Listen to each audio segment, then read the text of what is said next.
Over 3 hours of One Piece theories, and I'm bringing you another video that's absolutely perfect to have on in the background while you're doing other things. So whatever it is you're doing while this video plays, please let me know in the comments, because you know I truly love reading them, and if you've put it on to help you fall asleep, then good night. Now I'll be quiet and leave you with over 3 hours of One Piece theories. Let's start with the pivotal moment. We're in the Wano arc. In manga chapter 1043, Luffy has collapsed and now lies on the ground, completely unconscious. His battered body is teetering on the very edge of death, but then, quite unexpectedly, something truly strange begins to happen. A deep heartbeat sounds like a drum, and Luffy, whose life seemed to fade, begins to smile. The drums of liberation are heard. Meanwhile, not far from that very spot, the gigantic elephant Zunesha, a creature of millennia who once marched alongside Joy Boy, excitedly shouts that it hadn't heard these drums for 800 long years, and that Joy Boy has finally made his return, and it is through Luffy.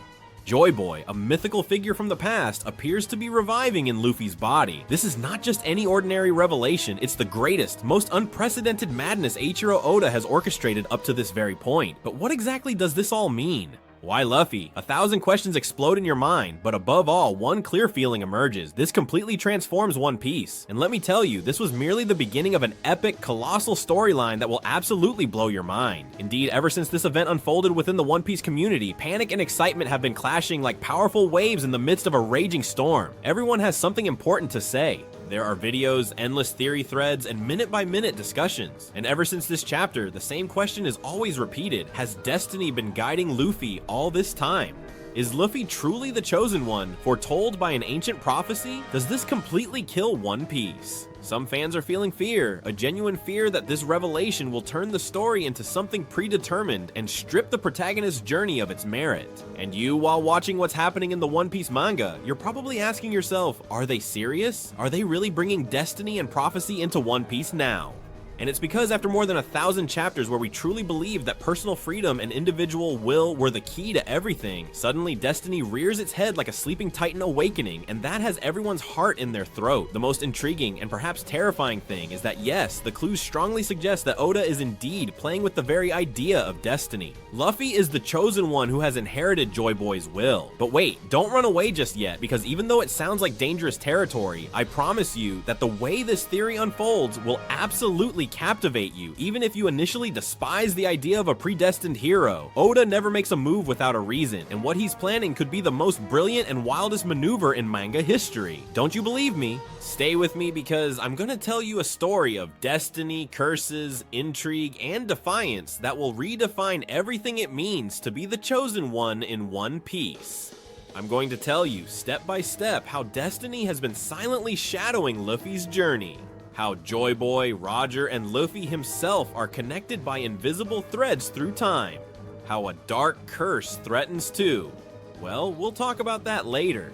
And how finally Oda's hidden plan will transform this game of destiny into an overwhelming victory of will. Let's talk about the great conflict this revelation brought to light. Destiny versus personal merit. You yourself might have considered, wouldn't destiny undermine Luffy's greatness? After all, if everything was written beforehand, what merit is there in every victory and every sacrifice that he and his crew have achieved with such immense effort? The idea of a chosen one can be quite dangerous. Imagine for a moment that all those epic triumphs, his defeat of Crocodile and Alabasta, his crushing of Rob Lucci in Aenia's lobby, his making Doflamingo bite the dust in Dressrosa, or even his taking down Kaido and Wano had happened no matter what, because destiny willed it regardless of Luffy's decisions or his own will. Where would the true value of his determination be, of that unbreakable courage we admire so very much? It would be as if every single blow, every fall, and every time he got back up were all predetermined, as if Luffy could never have failed, because a superior force pampered him from the shadows.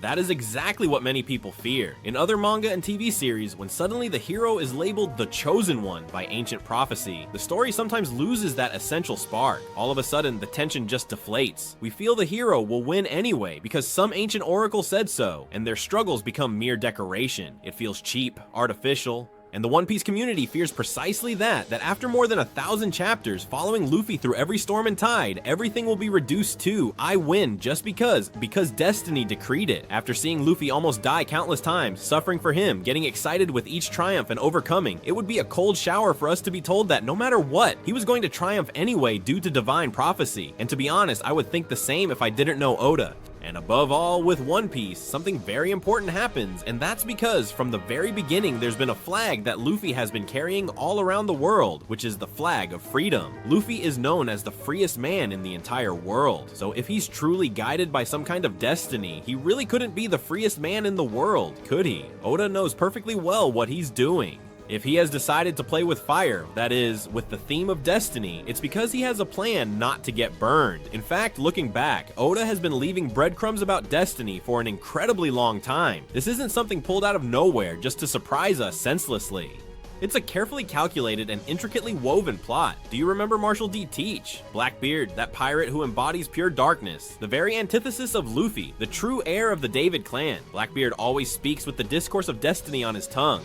On more than one occasion, he has proclaimed things of the type, "The era chose me," or "This was predestined," as if his ambitions had the full support of fate itself. He is a man who fervently believes that fate will always favor him, and it's no coincidence that Oda places that trait precisely in Luffy's dark rival. Blackbeard is Luffy's counterpart in many ways. One embraces the shadows, and the other carries the light. If Blackbeard feels that destiny smiles upon him, doesn't it make you wonder if Luffy, his luminous opposite, might also have a predetermined fate? Two sides of the same coin. One believes he's the chosen of darkness, and the other, unknowingly, will be the chosen of light. These references to Blackbeard are no coincidence. Oda has been whispering to us that destiny plays a role in this world, setting the stage for this moment, and not just Blackbeard. Consider key historical moments that now gain new meaning. For example, Kazuki Toki's prophecy in Wano. Many decades ago, this woman predicted that within 2 decades, the warriors of a new age would emerge to usher in the dawn. And who arrived exactly 20 years later to liberate Wano from the tyrannical Kaido? Luffy and his generation. Oda had literally informed us that a chosen one would bring the dawn to Wano. Yet another sign that destiny was truly at play. Consider too some other crucial details. When Luffy received his very first bounty and his wanted poster arrived in East Blue, the elderly mayor of his home village, that older gentleman named Goop Slap, who had always worried about young Luffy when he was a child, quite naturally, posed a very intriguing question aloud. And Makino had told him that Luffy was finally making his dream come true, to which the mayor responded asking, is it his dream or is it his destiny? And right there, the word destiny is subtly planted from the very start of the series, as if it were no big deal. That cursed word, destiny. Many of us simply overlooked that comment at the time. Logically, we didn't think it would lead to anything more than just an epic phrase, one that held no greater significance. But today, we realize that Oda was already playing with this idea from the very beginning of the adventure. Is it a coincidence or a very long-term hint? But this isn't the only case. Let's go to Logetown, the city where Goldie's era finally comes to an end.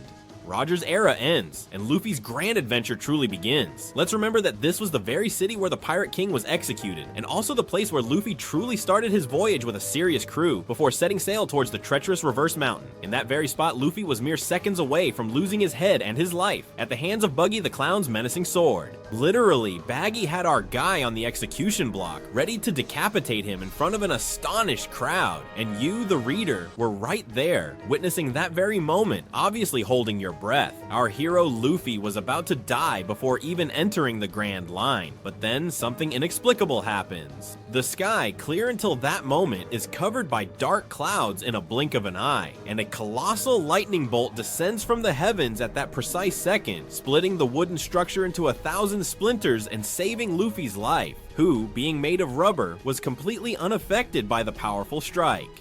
But Buggy did, and he obviously ended up saving Luffy's life. But just a second before that, Luffy was smiling right in the face of death. That defiant smile, so incredibly similar to Roger's. And then, a second later, the lightning struck? Fate, or luck, or whatever it may have been, intervened. Coincidence? Was it a plot device by Oda to save Luffy's life? I personally doubt it, but hey, call it what you will. The thing is, at that very moment, it felt as if the universe itself declared, it's not your time to die yet, kid. Keep moving forward. Many of us believe it was the doing of Monkey D. Dragon, who is Luffy's father. We still don't know much about him, who quite possibly conjured that storm. But here's what's truly important. Within the narrative, the characters involved and we as the readers perceive it as an almost miraculous stroke of good fortune, as though some much greater power were actively protecting Luffy. It was destiny itself, working its will in the East Blue to ensure the Chosen One's journey would continue. Indeed, Dragon uttered some remarks at that particular event, which greatly fueled the debate. Following the rescue in Logtown, it was widely understood that Dragon had allowed Luffy to depart so he could fulfill his destiny upon the seas. However, we later came to realize that those specific words were not entirely accurate and were in fact a translation error. And if we go directly to the Japanese translation, it completely changes the way we interpret them and how we should approach the very beginning of Luffy's true journey, because in Japanese it said something much more like, "Follow your own path or fulfill your own dream." And at that moment, the impression that stayed with us was very clear. Luffy was protected, whether by his father, the storm, or the will of the world, but on that day, destiny winked at him.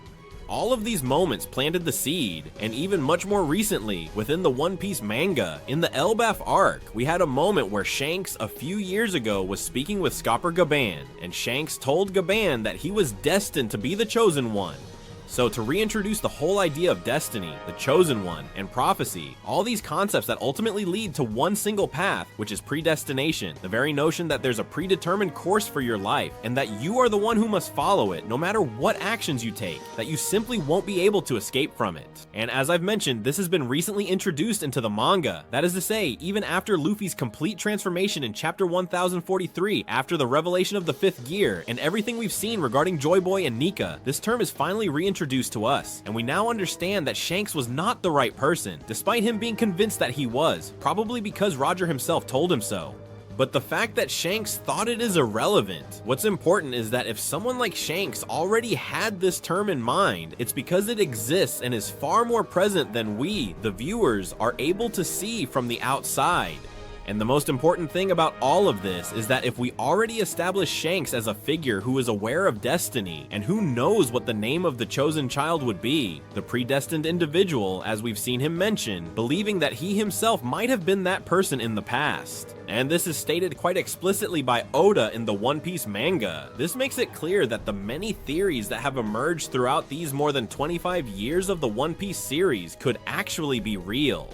And I'm referring, for anyone who might not know, to the theories that suggested Shanks could have laid breadcrumbs on Luffy's path to make him follow the route Shanks desired. Obviously, as we've discussed, all this talk of destiny doesn't mean Shanks manipulated Luffy to guide him in absolutely every single one of his steps. But, having learned of this prophecy, this destiny, and this very thing that he himself experienced firsthand, and even witnessing it in the figure he most respected, who was Gol D. Roger, seeing how Roger was missing certain crucial elements to fulfill that destiny, he could perfectly understand what Luffy truly needed and how to assist him every step of the way. And if we go to the first chapter of the One Piece manga, there are several things we can point out that would indicate this. The first thing to note is that Shanks did not create the Chosen One. Luffy was the Chosen One because he inherited that will. He inherited the will of Roger and Joy Boy. This is perfectly evident at the moment when Rayleigh mentioned he spoke with Shanks, and we see Shanks telling him some truly significant words, and what he told him was, "Rayleigh, I've encountered a young boy who speaks the very same words as the captain." This implied that it was a way of conveying that Luffy had indeed inherited the will of Gol D. Roger. But at that specific moment, we didn't fully grasp what the words inherited will truly signified. Now then, let's put ourselves in Shanks' shoes. If you're clear there's a will to be inherited, you know about the chosen child. If you thought you were the chosen child, then finally realized you're not, and by pure chance you meet someone you see has inherited that will, what would you do? Obviously, you'd try to help them if you want to change the world, if you want to bring that dawn, which we've already seen Shanks clearly wants to do. And above all, I emphasize that it's important that Shanks saw with Roger how someone had everything to reach their goal, but due to illness couldn't achieve that destiny, and he experienced it himself, trying by all means to become that chosen child, but realizing it wasn't him. So when he saw Luffy, he knew exactly what to do at every moment to help him. First and foremost, you have to put in his head how wonderful it is to be a pirate, how wonderful it is to be free. Because if Luffy already had Roger's will instilled within him, and on top of that, you reinforced it by telling him how great it was to be a pirate, you showed him the good side of being a pirate, you'd throw parties where Luffy was, laugh with him, and treat him well, then obviously you'd reinforce that idea of being a pirate. You were meant to be that aspirational figure that Luffy would want to emulate in the future, which we've already seen to be true. Then there's the small detail that I'm sure everyone watching this has had cross their mind at some point. And that's Luffy's devil fruit, the one that Shanks somehow gave to him. And yes, he didn't explicitly give it to him, but let's analyze the situation because it's strange. He had the fruit of the sun god Nika. Let's assume he didn't know it was Nika's and it was the Gomu Gomu, which, well, I just don't believe it. And not only does he not eat it, but no one in his crew eats it, and he leaves it in an open, unlocked chest right next to a child, knowing perfectly well how he knew Luffy. So if you add 2 plus 2, it's certainly going to give you 4. Well, if you place an open treasure chest with a fruit inside and you put a child right next to it, it's most probable that he'll take a bite, especially if you've been bothering him and playing with him. So alarms are already going off that Shanks might have somehow intentionally left this fruit next to Luffy for him to eat and give him a boost. Because obviously with this fruit, Luffy gains a lot of power, and a lot in the sense of being the chosen one, destiny, and will, because you're not just giving a powerful fruit to anyone. You're not giving him the lightning fruit or the earthquake fruit. You are giving him a fruit of the sun god Nika, the one who presumably initiates the entire concept of will and begins that chain of inherited wills that was passed down through Joy Boy, Roger, and now, finally, to Luffy. Besides it being completely broken and giving him incredible power, and not just that, which is no small matter, but later on when Luffy gets into trouble with the mountain bandits to defend Shanks' honor, the bandit leader kidnaps Luffy, holds him out in the middle of the sea, and throws him right in. Then Shanks miraculously appears to save him, sacrificing his arm to the Sea King. Over time, we've seen this relates to the abyss mark he bore, and all his actions with the world government to infiltrate and gather information. But a crucial detail is that Oda didn't plan this from the start of the series, as this is official information. Oda had not originally intended to remove Shanks' arm. His editor suggested he remove it to give it more impact, strengthen the narrative, and make the manga's opening more compelling, a decision that turned out extremely well, and later, Oda, being very clever, managed to provide an even richer backstory. But what I'm getting at is the fact that Shanks didn't mind sacrificing something as important as an arm to save Luffy, because Luffy wasn't just a random kid. Luffy was the chosen one, the person who, as Shanks later said, was worth losing his arm for the sake of the new era, words he told Whitebeard when asked about his arm. And then, not content with having put the idea of pirates in his head, having given him the Nika fruit, and having given his dominant arm, because Shanks was left-handed before losing his left arm, to Luffy, he decides to hand over the complete chosen child kit. He gives him an object that the last person to carry that Will had, and it's probably the same one Joy Boy wore, and who knows if Nika did too, which is the straw hat. And we witness Shanks giving the straw hat to Luffy as a solemn promise, telling him to give it back when he becomes a truly great pirate, to fully motivate him and give him the complete package, thus aiding that destiny and making Luffy, in a way, not so free because he's been influenced, he's raised him, he's shaped him to be the chosen one who can liberate the world. And this is obviously dangerous, but Luffy has had plenty of time throughout the story to shed some of that will and be somewhat free. Well, not entirely, because let's remember there's a moment in the story where Luffy had every reason to die, and that's the Marineford arc. After Ace's death, Luffy becomes completely catatonic and unable to do anything. And above all, after Whitebeard's declaration to protect Luffy, and the Marines resolved to end Luffy's life once they realized he possessed Conqueror's Haki and could become a major threat in the future, the chances of Luffy dying were extremely high. But at that moment, not only Jinbei and Law and the others came to his aid, but Shanks appeared in the middle of Marineford to stop the war, after so many had already died, but Luffy was still there to be saved. And Shanks appears at just the right moment, sending Ben Beckman to confront Kizaru, stopping him from attacking Law's submarine, which would probably have ended Luffy's life. He stops the war, buries Ace and Whitebeard, and most importantly, he does something crucial. He grabs the straw hat, declares the war is over, and tells Buggy to return it to Luffy, ensuring Luffy doesn't lose this hat, and above all, speaking crucial words. The reason is, he doesn't want to go see Luffy because they don't want to fulfill their promise, once again emphasizing that Luffy needs to become much stronger so that he can eventually meet Shanks again in the future. Even during the Wano arc, when Luffy was still recovering from his injuries after Kaido's defeat, we witnessed Admiral Ryokugu making an appearance and starting to attack Wano. All this until Shanks appears, and from a distance, he unleashes a Wi-Fi Haki, as I like to call it, a long-range Conqueror's Haki, which makes this Admiral get scared and leave the island. In a way, he's also helping Luffy, and he doesn't show up in Wano either. Luffy says he's noticed something like a familiar face, referring to Shanks, knowing he's close, but it's not the right moment to see him yet. So it becomes quite clear that Shanks is an extremely important figure when it comes to destiny, because he doesn't strictly act as destiny itself. That is, he doesn't lead Luffy on a leash down the exact path he must follow, but he acts as a crucial catalyst and greatly assists Luffy with all the potential future problems he might encounter, ensuring that that destiny is ultimately fulfilled. It's essentially as if Roger had a mentor who would have been capable of curing that illness. Roger would have gone even further than he did. He would have reached Laugh Tale, he could have waited longer, and who knows what the world would be like today if Roger were alive. So as for Shanks' character, it's completely clear that he knows about destiny, he knows about the chosen child, and he has helped Luffy on numerous occasions to make that destiny come true and to make Luffy's path even easier. So it's clear that Oda is using Shanks as a catalyst for destiny, and we'll see that this is very, very important, but all these moments have planted a seed. One Piece, without us fully realizing it at the time, has spoken to us about the possibility of a larger plan, of an invisible thread pushing Luffy towards a specific point. The stage is now set to discuss destiny. And I understand your concern. Do we really want Luffy to be a puppet of destiny? Don't we love One Piece precisely for its message of freedom's pursuit, of forging your own path and breaking imposed chains? Didn't Luffy burn the world government's flag at Enies lobby, literally declaring war on the supreme authority, all for a friend's freedom? That's One Piece in its very essence. But don't worry, because Oda himself is grappling with those very same questions, and this is precisely where the really good part begins. Because yes, Luffy is undeniably the chosen one. Yes, a destiny is looming in his adventure, but none of that will diminish his journey's true worth. On the contrary, the masterstroke that's approaching will give more epic scope and much more profound meaning to everything he has lived through. Doesn't your curiosity burn to know how in the world Oda will manage to achieve something like that? So, let's unpack the theory step by step, because the key is to understand what destiny Luffy truly bears on his shoulders and how Oda plans to turn that around to crown him the definitive hero he's always been. Even if Luffy says he's not a hero, because heroes must share their food.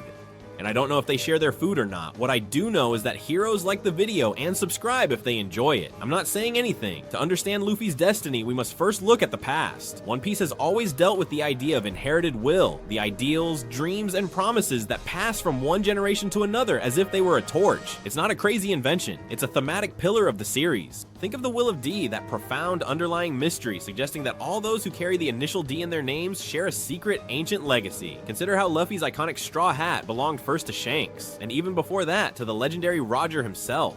And to know who owned it before Roger, who was surely someone very important, symbolizing in that object that will is transmitted, or how words and dreams are inherited. What Roger said at his execution ignited the era that Luffy continues. In the world of One Piece, when someone falls, another picks up the torch. And we're not just talking about Joy Boy. There have been multiple legacies in the world. An infamous example is Rox D. Zabek, a feared pirate from the previous generation who literally aspired to be the king of the world through unconventional means, and who finally fell at God Valley after confronting Roger and Garp, also due to being attacked by Imu's Domi Reversi. Well, even before we knew him, there were already many fans who suspected that Rox D. Zabek's will hadn't died there, and that it had been inherited by another person, Marshall D. Teach. And after Loki's flashback, in which we finally saw Rox D. Zabek, we now understand what the relationship between these two is. We know that they are father and son. Obviously, we can see that Blackbeard has inherited Zebek's will, and we also know that both belong to the Davy clan, something that initially we don't know too much about, but it can be understood as something like an antithesis to Joy Boy, meaning more or less the same information we had before, but now with a personified name, that of Davy D. Jones. And it's true, yes, Blackbeard is carrying on Zabek's legacy, just as Luffy is carrying on Roger's. Opposing inherited destinies, they are condemned to collide. This detail clearly shows us that the idea of wills that transcend generations is present throughout the entire One Piece saga. However, there's one particular will that interests us greatly, that of Joy Boy, a mythical figure from 800 years ago. Joy Boy was a key figure throughout the enigmatic Void Century, connected to an unfulfilled promise and the ancient island of Laugh Tale, the final island where the famous One Piece is found. But what do we know about him? Few concrete things, but enough to sense his greatness. Joy Boy attempted to achieve something truly transcendental. He wanted to bring the dawn to all the people, perhaps fulfill a pact with the sea folk, and in short, a dream to change the very course of history. But if we know anything, it's that something failed, something went wrong in his time, and that objective remained unfulfilled. Proof of this is the famous apology letter he left for the mermaid princess of old, asking for forgiveness for not being able to keep his promise. Just imagine the scene. Joy Boy, quite possibly the most prominent man of his entire era, having to admit his defeat in writing and feeling deeply saddened for failing his allies. His will floating through the currents of time, waiting for someone else to grasp it and make it a reality. We can truly imagine that very moment, 8 long centuries ago. Joy Boy bowing with deep regret before the mighty sovereign of the sea, with the Grand Arcanoa still only half constructed in the background, and the weight of his broken promise pressing heavily upon his heart as he inscribed his heartfelt apologies onto an eternal poneglyph, knowing full well that there would be no second chance for redemption, at least not for him personally, and that this was the very moment destiny finally overcame him. Joy Boy's will did not die. Over 8 centuries, it passed from hand to hand, from heart to heart, and though history books censored by the world government may not mention it, it's almost certain there were other torchbearers of Joy Boy throughout those 800 years. Think about it, 800 years is many generations. If each person from that legacy lived, let's say, 80 or 100 years, and in One Piece, we've seen humans and non-humans with remarkable longevity, perhaps we could speculate that maybe 7 or 8 individuals at different times inherited Joy Boy's will. All of them would pursue the same fundamental dream. That dream, the one that would usher in a new era, the liberation that Joy Boy yearned for. And you know what? Not a single one of them succeeded. Not one could ever complete it. Each person pushed forward as far as they possibly could, and then nothing. Their efforts simply vanished into the wind, and the torch was passed on to the next. But among all those hopeful aspirants, one truly stands out, one we know very well, Roger, the king of the pirates. Roger is perhaps the clearest example of someone who inherited Joy Boy's will and spirit and carried it further than anyone in recent history. He sailed all of Grand Line, deciphered the world's secrets, and even found Laugh Tale, the final island. Do you remember that iconic scene? Roger and his crew laughing uproariously as they uncovered the world's truth. The treasure, the One Piece, was theirs. He seemed to have it all, but even he failed to meet that ultimate fate. Why? For one simple but very cruel reason. He arrived much too early. In his very own words, he and his crew reached the correct location, but at the wrong moment. The world was still not ready. Certain pieces of the puzzle had not yet been born. For example, the ancient weapon Poseidon, the mermaid princess capable of commanding the Sea Kings, was not yet born at that particular time. And as if that weren't enough, Roger was burdened by an inescapable weight, a terminal illness. At the very height of his grand adventure, when the truth was finally within his grasp, his precious time was quickly running out. Not even Crocus, his ship's own doctor, could save him from that truly incurable disease. Roger, the indomitable man who conquered the seas and dodged the world government's justice, found an obstacle he couldn't overcome with all his strength or all his will. The death announced within him. Roger did everything humanly possible and more. He gathered clues scattered across the world. With Kazuki Oden's help, he deciphered the ancient poneglyphs, sailed to impossible islands, defeated fearsome adversaries. If they put Shiki the Golden Lion before him, or the entire navy, or any legendary pirate, Roger would overcome them. It was as if nothing could stand in his way except time itself. When he reached his final goal, fate dealt him the cruelest hand, a terminal illness, an hourglass running out, telling him, this is your end. For Roger, who had defied every limit, this must have been devastating. Yet, instead of lamenting, he did something brilliant. He chose to ignite the flame in the next generation. We have mentioned this before. During his execution, with a stoic smile, he uttered those last words that ignited the great era of pirates. He invited the world to search for his treasure, knowing that someday someone would take up the mission he was unable to complete. And he wasn't the only one to express that sentiment. Decades later, at Marineford, Whitebeard, on his deathbed, proclaimed to everyone that Roger's will, and that of those who came before him, would live on, that someone would arrive to inherit that mantle, and that when the One Piece was finally found, a war would erupt that would truly shake the entire world. Whitebeard announced it almost like a final prophecy, and we all sensed he was speaking of Joy Boy's legacy, transmitted to a new era, and until the very last second, Whitebeard reaffirmed that this future would arrive. Roger entrusted his will, and by extension, Joy Boy's, to the future. Now, let's connect the dots. Joy Boy had a dream that he was unable to fully realize. Roger inherited a part of that dream, but he also couldn't bring it to fruition, leaving it prepared for the next one to carry on. The next one, of course, is Monkey D. Luffy, our Luffy, the boy with the unstoppable smile and a heart of gold. He's been gathering the will left by those titans of the past, without even consciously knowing it. From the very first chapter, Luffy proclaimed he'd be the king of the pirates, saying it with the same conviction Roger did back in his day. It's no coincidence the story was leading us to this. Luffy is truly the spiritual heir of both Joy Boy and Roger. It's important to clarify that no one arbitrarily chose Luffy. Instead, his own profound dream and unwavering determination naturally positioned him as the ideal candidate to carry on that torch. Since childhood, he yearned for freedom and adventure, driven by his own deep conviction that his will aligned so perfectly with Joy Boy's is, we could say, a work of destiny, or simply a pure affinity between truly great spirits. Luffy is the current bearer of that century-old torch. The straw hat he wears on his head used to adorn Roger's in the past, an extremely powerful symbol that the promise now lives within him. But pay attention, if Luffy carries the same will, could he be condemned to the same fate? Until now, he has followed an astonishingly parallel path to that of his predecessors. Joy Boy started the legend, Roger continued it and fanned the flame. Luffy holds it now. It's as if they had been domino pieces, carefully prepared throughout time. 3 names, one purpose spanning centuries, to liberate the world from a great oppression, although each one lived out that mission in their own way and in their context. What Joy Boy couldn't achieve in his era, Roger understood it in his own era and left it unfinished. And what Roger left unfinished, Luffy is destined to attempt in the present one. Destined, that is the key word. Is Luffy destined to try to fulfill it? Yes, but will it also be doomed to fail, just like its predecessors? And this is precisely where the theory takes a very dark turn.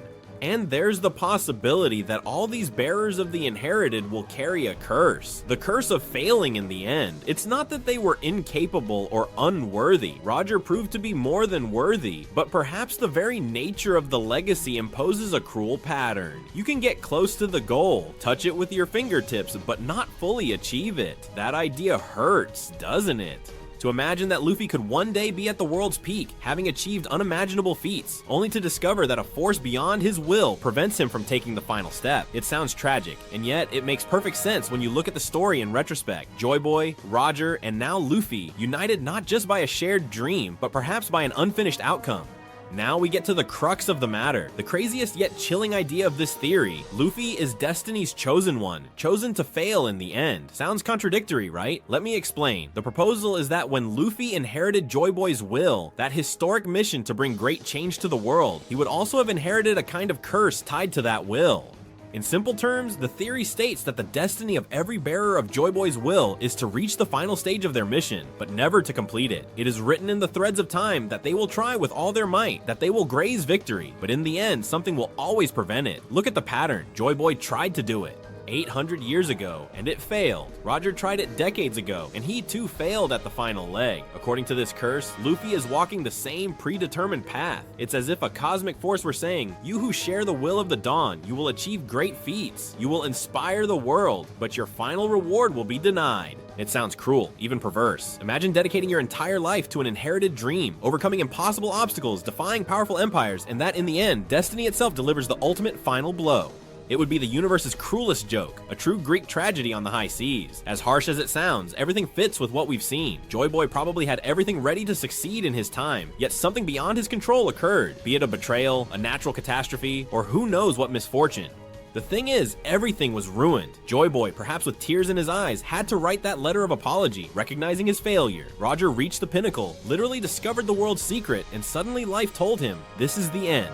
He crumbled due to an incurable illness before he could deliver the final decisive blow. Consider this, neither of them lost due to a lack of strength or courage. They lost because of circumstances we might call destiny. Neither Joy Boy nor Roger could fight against that fatal design that stole their victory at the very last second. It's as if the universe had an unwritten rule. No matter how truly incredible you are, you will not complete this mission, at least not in this generation. So where does that leave Luffy? If the curse is real, it means our hero, no matter how many victories he achieves, would be doomed to stumble at the finish line. There would be a point, the critical moment of his journey, perhaps upon reaching Laugh Tale or during the final battle for the world's fate, when everything would come crashing down. It could be a crushing defeat at the hands of an invincible enemy, or perhaps an unexpected illness, much like Roger's, that robs him of his strength precisely when he needs it most. It could be a combination of multiple tragedies, the universe conspiring to completely block his path. The exact how, we don't know, but the theory states that something so grave and devastating will occur that it will seem like the end of the road for Luffy. His friends would be thinking, this is the end. His allies, the entire world, even you as a reader, would come to believe that the Straw Hat's light had finally reached its end. That would be the ultimate fulfillment of the ancient curse, Luffy joining Joy Boy and Roger on the infamous list of heroes who couldn't quite crown the final summit. I know exactly what you're thinking. This would be absolutely terrible. Would Oda truly honestly do something so incredibly cruel? The mere thought of such a thing is truly deeply painful. Imagine the Straw Hats, our beloved crew, discovering this dark, ominous prophecy. Perhaps they'll find those cursed ancient words inscribed on Poneglyph during their last fateful voyage. The bearer of this sacred will shall reach the very end of the world, but their flame will extinguish before illuminating the new dawn. Imagine Nico Robin deciphering these lines aloud, with a lump in her throat while the rest remain silent. Zoro would clench his fists in helplessness, enraged at the thought of an enemy they couldn't simply cut. Fate. Nami would shake her head, tears welling in her eyes, refusing to accept her captain's fate was sealed without remedy. Sanji would light a cigarette with a grave expression, exhaling smoke to hide the worry in his gaze. And Luffy? What would Luffy do when he found out? He'd probably let out an incredulous laugh or a defiant smile, saying something like, "Bah, I don't care what that stone says. I'll do whatever I want." Because that's just him. Even facing the darkest predestination, Luffy would never let anyone steal his hope or his freedom to choose his own path. But deep down, the doubt would be sown in everyone. A doubt that would weigh like a tombstone as the adventure reached its climax. This is the curse of failing at the end, a cyclical path where each chosen one inherits not only the dream, but also the fate of never fully achieving it, again and again and again and again. It's like an eternal relay race, where the last runner always falls inches from the finish line, forcing a new runner from the next generation to start over. Luffy is the last known runner of this cosmic race, and according to the curse, despite everything he has achieved and will achieve, his role would be to prepare the stage for another successor, because he too would not bring the work to its culmination. But this is where the true greatness of this story truly begins to take shape, because even though the outlook appears quite grim, remember that this is One Piece, and Oda always has an unexpected move up his sleeve. We've painted our destiny with the darkest of hues, but don't you forget, the more impossible the situation appears, the more glorious the comeback can truly be. And if anyone in this vast ocean can break a curse that's centuries old, it's undoubtedly Luffy. In fact, I'd wager that as soon as they heard about the curse, Luffy's friends would recall all those countless times he miraculously escaped the very jaws of death, and a shiver would run right down their spines. What if there really was something guiding and protecting Luffy all this time? It's an interesting irony. For the curse of failing at the end to be fulfilled, destiny must first guarantee that the chosen one arrives alive until the very end. It's as if an invisible hand has repeatedly saved Luffy from death, ensuring he keeps moving towards that predicted outcome. At this point, Oda's premise would be totally clear. Luffy must fail. This would have made it very clear to absolutely all readers, and that is his destiny. Just like what happened to Joy Boy or Roger, where for some reason or another, whatever the cause, the person who carries their will is always bound to fail. Joy Boy lost the Great War, and Roger suffered from an illness that prevented him from being in the right place at the opportune moment. But now, Luffy has finally reached the very end of the adventure at precisely the right time. He's acquired the Nika fruit. Everything would suggest he should win, but prophecies say the exact opposite. That no matter how well he fares, no matter how many nakamas or how much power he has, something will always make him fail, because that is his destiny. And just as it brought him here, it will make him fail. With all this, we would reach the already famous final war, a war not seen in 800 years, many allies in his favor, the very world against him, the ancient weapons making an appearance. It all repeats itself just as we saw in the famous Harley text in the Elbaf mural. The same war as Joy Boy, where he lost, would now take place, but this time on camera with our heroes, so we can enjoy and suffer with them. During the war, we'll have moments of hope, feeling like we're winning, and moments where it seems there's nothing left to do. But when we reach the peak of this great war, Luffy will show he's someone different. He's not Joy Boy, he's not Roger, he is Monkey D.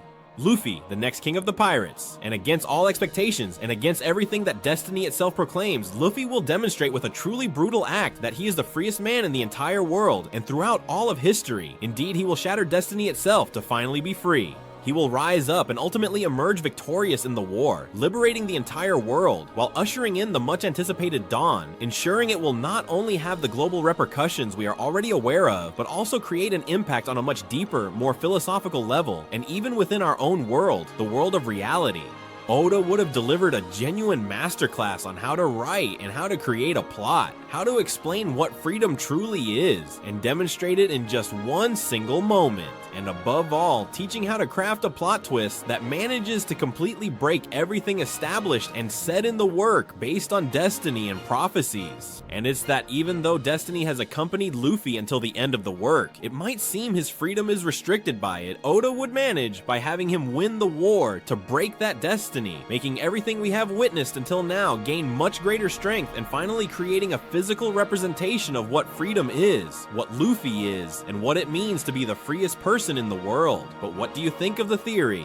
Leave all your thoughts in the comments below. If 10 theories about Blackbeard in One Piece. Theory number 1, Blackbeard will ultimately defeat Shanks. There are theories that emerge from a specific scene, a strange dialogue, or a hidden detail in a manga panel. And then there are the others, the ones that don't require a specific piece of evidence because they've been floating around in the air for years, because they fit far too well with how the story operates, with how the characters move, and with what One Piece has fundamentally always been about. Shanks' death at the hands of Blackbeard belongs to this second group. It's not a far-fetched idea, it's probably one of the oldest and most widely shared theories throughout the entire work, and it's precisely for this reason that it's so dangerous, because when something has been circulating in so many people's minds for such a long time, it's usually because Oda has been leaving breadcrumbs for decades without us even realizing it. If you stop to analyze who Blackbeard is and how he got to where he is, the first thing you understand is that we are dealing with a character without real moral limits.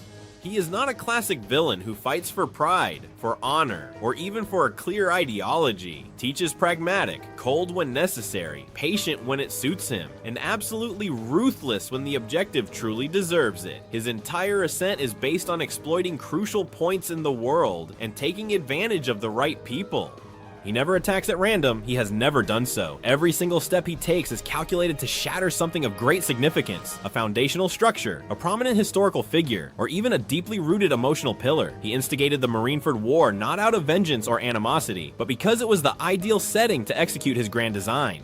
And on top of that, he had that stroke of luck which allowed him to steal Whitebeard's power and eliminate a formidable rival while establishing himself as a new dominant force. He captured Ace, knowing perfectly well what that would mean for the entire world. He infiltrated Impel Down to recruit the worst possible criminals, not out of camaraderie, but because he needed human weapons. All of this tells us something very clear. Blackbeard doesn't win fights. He wins narratives. He wins moments. He wins blows that leave scars, not just on the body, but on history. And speaking of scars, that's where Shanks comes in.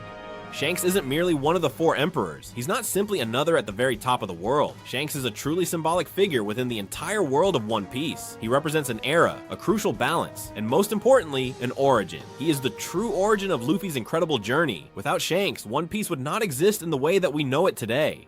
It was he who showed Luffy what it meant to be a pirate, not through power or violence, but through freedom. It was he who taught him that true value isn't in winning every fight, but in knowing when it's worth fighting. It was he who sacrificed his arm without hesitation to save him, thus sealing a bond that goes beyond the typical mentor-student relationship. And this is absolutely crucial, you see. Shanks isn't just important for Luffy's story, he's also extremely important for us, the readers. It's the constant reminder of why we began this entire story. That's why if Oda truly wants to deliver a real blow, Shanks is the perfect target. Furthermore, Shanks and Blackbeard are not strangers to each other. We're not talking about a hypothetical confrontation between 2 emperors who have never crossed paths. There's a prior history, there's real tension, there's a literal scar that proves it. Shanks bears a mark on his face that wasn't made by Mihawk, nor Kaido, nor any monster of the New World.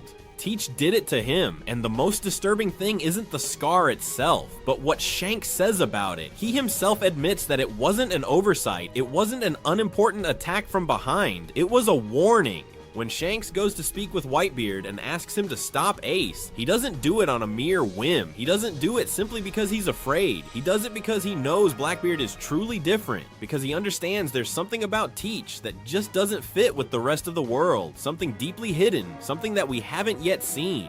And this is where a crucial point of the theory comes into play. Shanks knows many things about the D-Clan, about the past, about the balance of the world. This is certainly no coincidence. Yes, he also has direct access to the Gorosei because he is a celestial dragon. It's no coincidence that he can move so freely between factions that, in theory, should be enemies. Shanks doesn't play the same game as the rest of the pirates, and Blackbeard is aware of this. During Marineford, Oda left us with something very interesting: implicit pairings. When Shanks appears and the war stops, the series almost subliminally shows us that Shanks' crew and Blackbeard's are destined to confront each other. And it's because the moment Shanks appears in Marineford and says that if anyone wants to continue the war, they must face them, the series makes sure to directly show us what the matchups between the 2 crews would be.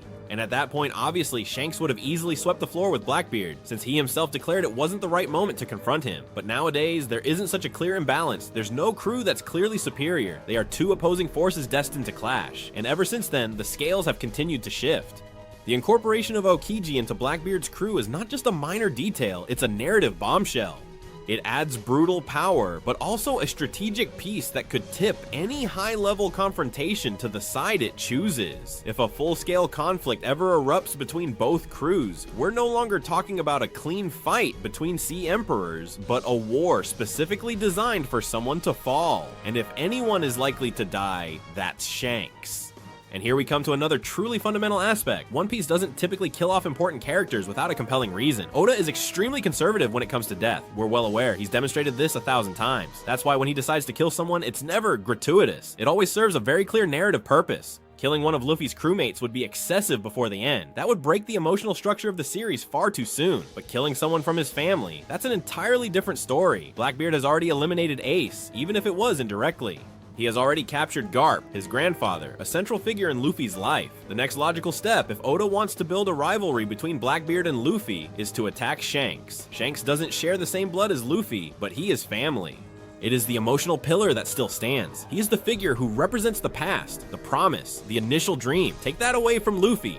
It would not only enrage him, it would shatter him. And this is the most crucial aspect of the whole theory. Shanks' death would not merely be a tragedy, it would be a true catalyst. It would be the moment when Luffy ceases to be merely a smiling dreamer and transforms into someone prepared to bring down the world if it's necessary.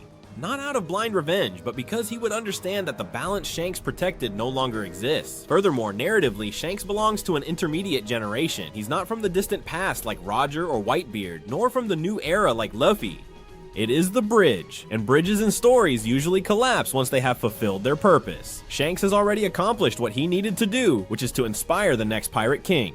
Once Luffy is at the top, his presence begins to become a narrative obstacle. His death, conversely, drives the story to its conclusion. And as an additional point, there's the distinct possibility that Blackbeard won't just stop there. Monkey D. Dragon also perfectly fits into this pattern. Another family pillar, another potential blow. Even though Luffy doesn't have a very strong emotional connection to him, his downfall would still carry symbolic weight. But even without Dragon, Shanks' death would be enough to mark a before and after in One Piece. For all these reasons, this theory is not just popular, it's coherent. It fits with the characters, with the tone of the work, and with the direction the story seems to be taking. It's not a question of whether Shanks is strong or not, it's a question of what the narrative needs to advance. And now the question isn't so much whether Shanks can die or not. The question is when he will die and what version of Luffy will be born from that. And I personally find this theory very plausible, something that could happen, and I'd like you to leave in the comments what you think of this first theory. Let's move on to the second. Theory number 2, Blackbeard is going to be betrayed. If there's one thing that One Piece has made abundantly clear from the very beginning, it's that not all pirate crews are created equal. Some are forged through deep friendship, others through mutual respect, and some are born from sheer fear. And some, the most truly dangerous ones, are built purely out of convenience. And if there's a crew that fits perfectly into this last category, that would be Blackbeard's. This theory starts with an idea that at first doesn't sound especially revolutionary, that Blackbeard's crew might potentially betray him at any moment. It's something that's been discussed many times within the community. It's not strange actually, it almost seems logical, but here we're not going to dwell on the superficial. The crucial point isn't simply whether a betrayal will occur, but rather how it unfolds, who is involved, and most importantly, what its implications will be for Teach's character, because this theory isn't truly about Blackbeard suffering defeat due to a betrayal. It's about something far more intriguing, the distinct possibility that Blackbeard has already anticipated it. To fully grasp this, we first need to comprehend how his entire crew was assembled. Unlike Luffy, who recruits individuals with whom he forms deep emotional bonds, Blackbeard recruits mere pieces. Not friends, not family, but simply pieces. Powerful, dangerous people with their own personal ambitions and dark, hidden pasts. His crew doesn't convey any sense of unity, it conveys a palpable, contained tension. Most of its members don't join out of loyalty, but out of opportunity. Impelled Down is the best example of this. Blackbeard enters the world's most dangerous prison and frees the worst possible criminals, not because he trusts them, but because he knows they are useful monsters. Exactly the same way as Rock's D. Zebek. And this is where the key parallel of this theory comes into play. Oda has heavily emphasized the striking parallels between Blackbeard and Rox, not merely in terms of their ambition or historical impact, but also in their tendency to surround themselves with dangerous individuals. Rox's crew was renowned precisely for this very reason. It was absolutely packed with monsters who simply couldn't stand one another, individuals who, at any given moment, were ready to betray their captain should the slightest opportunity present itself. And that is precisely what occurred. The God Valley incident did not originate from a typical battle. It was born from a betrayal, from a pact made with the world government, from someone within Rox's crew who chose to sell someone out for their own personal gain. That betrayal unleashes the era's greatest conflict, culminating in Rox D. Xebec's definitive downfall, as we recall that Xebec's death, which occurred in God Valley, was preceded by a crew member selling Haki to the world government, allowing them to enter the island and take her away. If Haki hadn't been kidnapped by the world government, no one would have gone to God Valley because no one would have known about that hunt, and Xebec probably wouldn't have died. Now then, if Oda is building Blackbeard as the spiritual or even biological heir of Rox, it would be logical to think that his story would repeat in that pattern. But here's where this theory takes a turn. What if not? What if the great difference between Rox and Blackbeard is that Teach truly understands the nature of his crew? Because Blackbeard isn't naive, he's not a blind dreamer, he's probably the most conscious character in the world he lives in. He knows his crew is made up of people capable of betraying him. He knows that many of them wouldn't be loyal if circumstances change, and still he keeps them close. That only has two explanations. Either he's an idiot or he has everything under control. And this is where I'm going to introduce the character I believe could betray Blackbeard. This part of the theory, I must say, is entirely mine. I've been thinking it practically forever, that this character I'm about to tell you about has something strange, and this character is Lafitte. Lafitte is, without exaggeration, one of the most unsettling characters in Blackbeard's entire crew.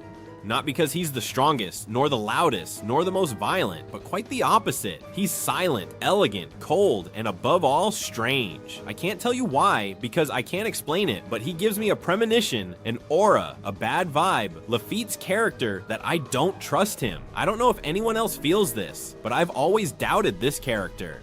Not because I've seen him do anything strange, but simply a gut feeling, intuition. From his very first appearance, Lafitte doesn't quite fit in. He infiltrates a Shichibukai meeting right in the heart of Marine headquarters without anyone even noticing. He doesn't force his way in, he makes no sound, he simply appears. And that already tells us something very important. This guy doesn't play by the same rules as everyone else. Furthermore, there's something fundamental. We don't know what his devil fruit is. In a crew where practically all powers are known or at least deducible, Lafitte remains an enigma. It's been speculated he has fruits related to nocturnal birds, like an owl for example, and that he possesses hypnosis or mind control abilities. And although nothing is confirmed, theories point to the same thing: manipulation. And I must say, these bird theories stem from seeing Lafitte with wings, but we have no idea if it's from a fruit or his own power. And if it's a fruit, what kind? But this is key. If there is anyone truly capable of betraying Blackbeard without him ever seeing it coming, it would have to be an individual who operates from the shadows, someone who doesn't require brute physical strength, but rather one who can influence, manipulate, and sow seeds of doubt. And Lafitte fits that particular profile far too perfectly. What's most disturbing is that precisely for this reason, Blackbeard most likely is aware of it too. Teach isn't the type of captain who trusts blindly. He's certainly not Luffy. He doesn't believe in friendship as the main driver. He believes in plans, in possibilities, in calculated risk. If Lafitte seems strange to us, just imagine Blackbeard. And this is where this theory becomes interesting. Betrayal wouldn't be the blow that finishes Blackbeard, but a test he himself has accepted. Imagine for a moment that Blackbeard knows someone in his crew will betray him. He doesn't know exactly when or how, but he knows it will happen, and instead of avoiding it, he decides to use it. He lets the betrayal advance, get closer, believe it has control, and when the moment arrives, he crushes it. This would make a brutal difference against Rox. Rox fell because he failed to control his own crew. Blackbeard, however, would prove he had learned from that error, that he stands a step above even his own role model. From a narrative standpoint, this would be incredibly potent. It would transform Blackbeard into something even more dangerous. A villain who is not only strong, but perfectly understands human nature, who knows that betrayal is inevitable and makes it an integral part of his plan. Also, this aligns with Oda's typical writing. To repeat the exact same downfall of Rox would be too simple, but to subvert it, to turn it around and have Blackbeard survive his own betrayal, that would be very Oda, and Lafitte doesn't have to be the only candidate. Blackbeard's crew is full of characters with their own agendas, people who wouldn't hesitate to sell him out if the opportunity were good enough. The difference is that Lafitte stands out because he doesn't seem to be driven by simple impulses like power or wealth. He appears to be someone with an even deeper objective, and here an even more disturbing idea emerges. What if the betrayal isn't just due to personal ambition? What if Lafitte, or whoever it is, had a direct connection with the world government, with Imu, or with some hidden power structure? Not some improvised betrayal, but a long-term plan. An infiltrator, someone who's been waiting for years for the perfect moment. That would really elevate the theory to another level. It would no longer be just an internal pirate conflict, but a silent war within the very crew of one of the 4 emperors. And even so, even in that particular scenario, Blackbeard could still come out on top, because if there's one thing Teach has consistently demonstrated, it's that he always falls upward, he always benefits from chaos, and he always finds a way to convert a dangerous situation into an advantage. That's why this theory doesn't necessarily have to end with Blackbeard's defeat. In fact, it would be much more impactful if it ended up strengthening him, that after the betrayal, he emerges alive, stronger, and with fewer burdens, that he eliminates those who tried to betray him, and uses that event as another step towards his ultimate goal. At that moment, Blackbeard would stop being just an heir of rocks and become something worse, a corrected version, a monster who learned from past mistakes and is not willing to repeat them. And that, facing the final confrontation with Luffy, would be terrifying, because we wouldn't just be talking about brute force, nor devil fruits, nor Haki. We would be talking about someone who understands the game better than anyone, someone who has already survived betrayal, chaos, and emerged stronger. As I mentioned before, the part about Blackbeard being betrayed is something quite popular in the One Piece community, but the part about Lafitte is completely my own, and it's simply an intuition. So in a way, I try to interweave these 2 theories, and I think it turned out to be quite interesting. But leave your thoughts on this second theory in the comments below. If you liked it, or if you didn't, tell me why. And let's move on to the third. Theory number 3, Blackbeard will possess a 3rd devil fruit. There are some ideas that, as soon as you hear them for the very first time, they seem far too exaggerated, so extreme that your immediate reaction is to simply reject them. And then, as time goes by, you begin to realize that not only are they not so crazy, but they actually fit incredibly well. The theory that Blackbeard will eventually possess a 3rd devil fruit falls precisely into this category, because indeed, right from the start it sounds excessive, and he is the only known character who can wield 2 devil fruits, something that throughout the entire series has been shown to us as an absolute impossibility. The rule was clear: 1 person, 1 fruit. Breaking that rule meant death. Period. And yet, Blackbeard broke it. And here's the first key point of this theory. When a story breaks a fundamental rule, it rarely does so just to stop halfway. Blackbeard didn't just defy the system, he proved the system was incomplete, that there was a crack. And once that crack exists, the question is no longer, how could he have done it? But rather, how far can he go? Let's think about this calmly. If Oda had only wanted to show that Blackbeard was special, 2 devil fruits would have been quite sufficient. He wouldn't have needed any more. He could have easily explained that anomaly in 1,000 different ways and simply closed the topic there. But he hasn't done so. On the contrary, he has continued to fuel the mystery. We don't know why he can use 2 fruits. We don't know how his body truly functions. We don't know what price he's paid, if he's paid one at all. And everything is shrouded in silence. And in One Piece, that's never a coincidence. However, the basis of this theory isn't just that he has 2 fruits, but what kind of fruits he possesses. Currently, Blackbeard possesses the Dark fruit and the Tremor fruit. It doesn't matter if in the future it's revealed that the Darkness fruit isn't exactly what we currently believe. What's important is that as of today, Blackbeard already embodies 2 major pillars of the Devil Fruit system. A fruit that nullifies, absorbs, and controls, and another fruit that destroys, shatters, and devastates. Absolute control and absolute destruction. And here's a detail that's often overlooked. Oda really loves order. Even though One Piece might seem very chaotic, there are patterns everywhere. Trios, parallels, symmetries. Nothing is placed randomly. We have a very clear example in the original Admirals. The Light Fruit, the Magma Fruit, and the Ice Fruit. 3 powerful forces of nature, 3 distinct lodges, 3 perfectly balanced figures. They were more than just powerful individuals, they embodied a complete and self-contained concept. So when we see Blackbeard with 2 different types of fruits, our mind naturally goes to the next step. One is missing, no matter how you look at it. If the dark fruit turns out to be a Logia, then Blackbeard would have a Logia and a Paramecia, missing a Zoan. But if it turns out to be a disguised Zoan, then he would have a Zoan and a Paramecia, missing a Logia. The pattern is there, and once the pattern is so clear, Oda rarely ignores it. And regarding the Logia fruit, which is the Yami, the darkness fruit, possibly being a Zoan, I say this because with Luffy, they already tricked us by saying it was the Gomu, which was a Paramecia, and finally it was the Nika fruit, which was a Zoan. So Blackbeard being the complete antithesis of Luffy, and considering his main devil fruit, which is, let's just say, darkness itself against the light, I don't see it as crazy at all that it could ultimately be a moon god fruit or something along those lines. But that's not what's truly important for this particular theory. This is a bonus I'm giving to you. Just like you could give me a like and a subscription, I'm not saying anything. But there's something even more important. Blackbeard has already demonstrated that the rules don't apply to him. If he's been able to do what no one else can, why assume he's already reached his limit? Who decided that 2 is the maximum?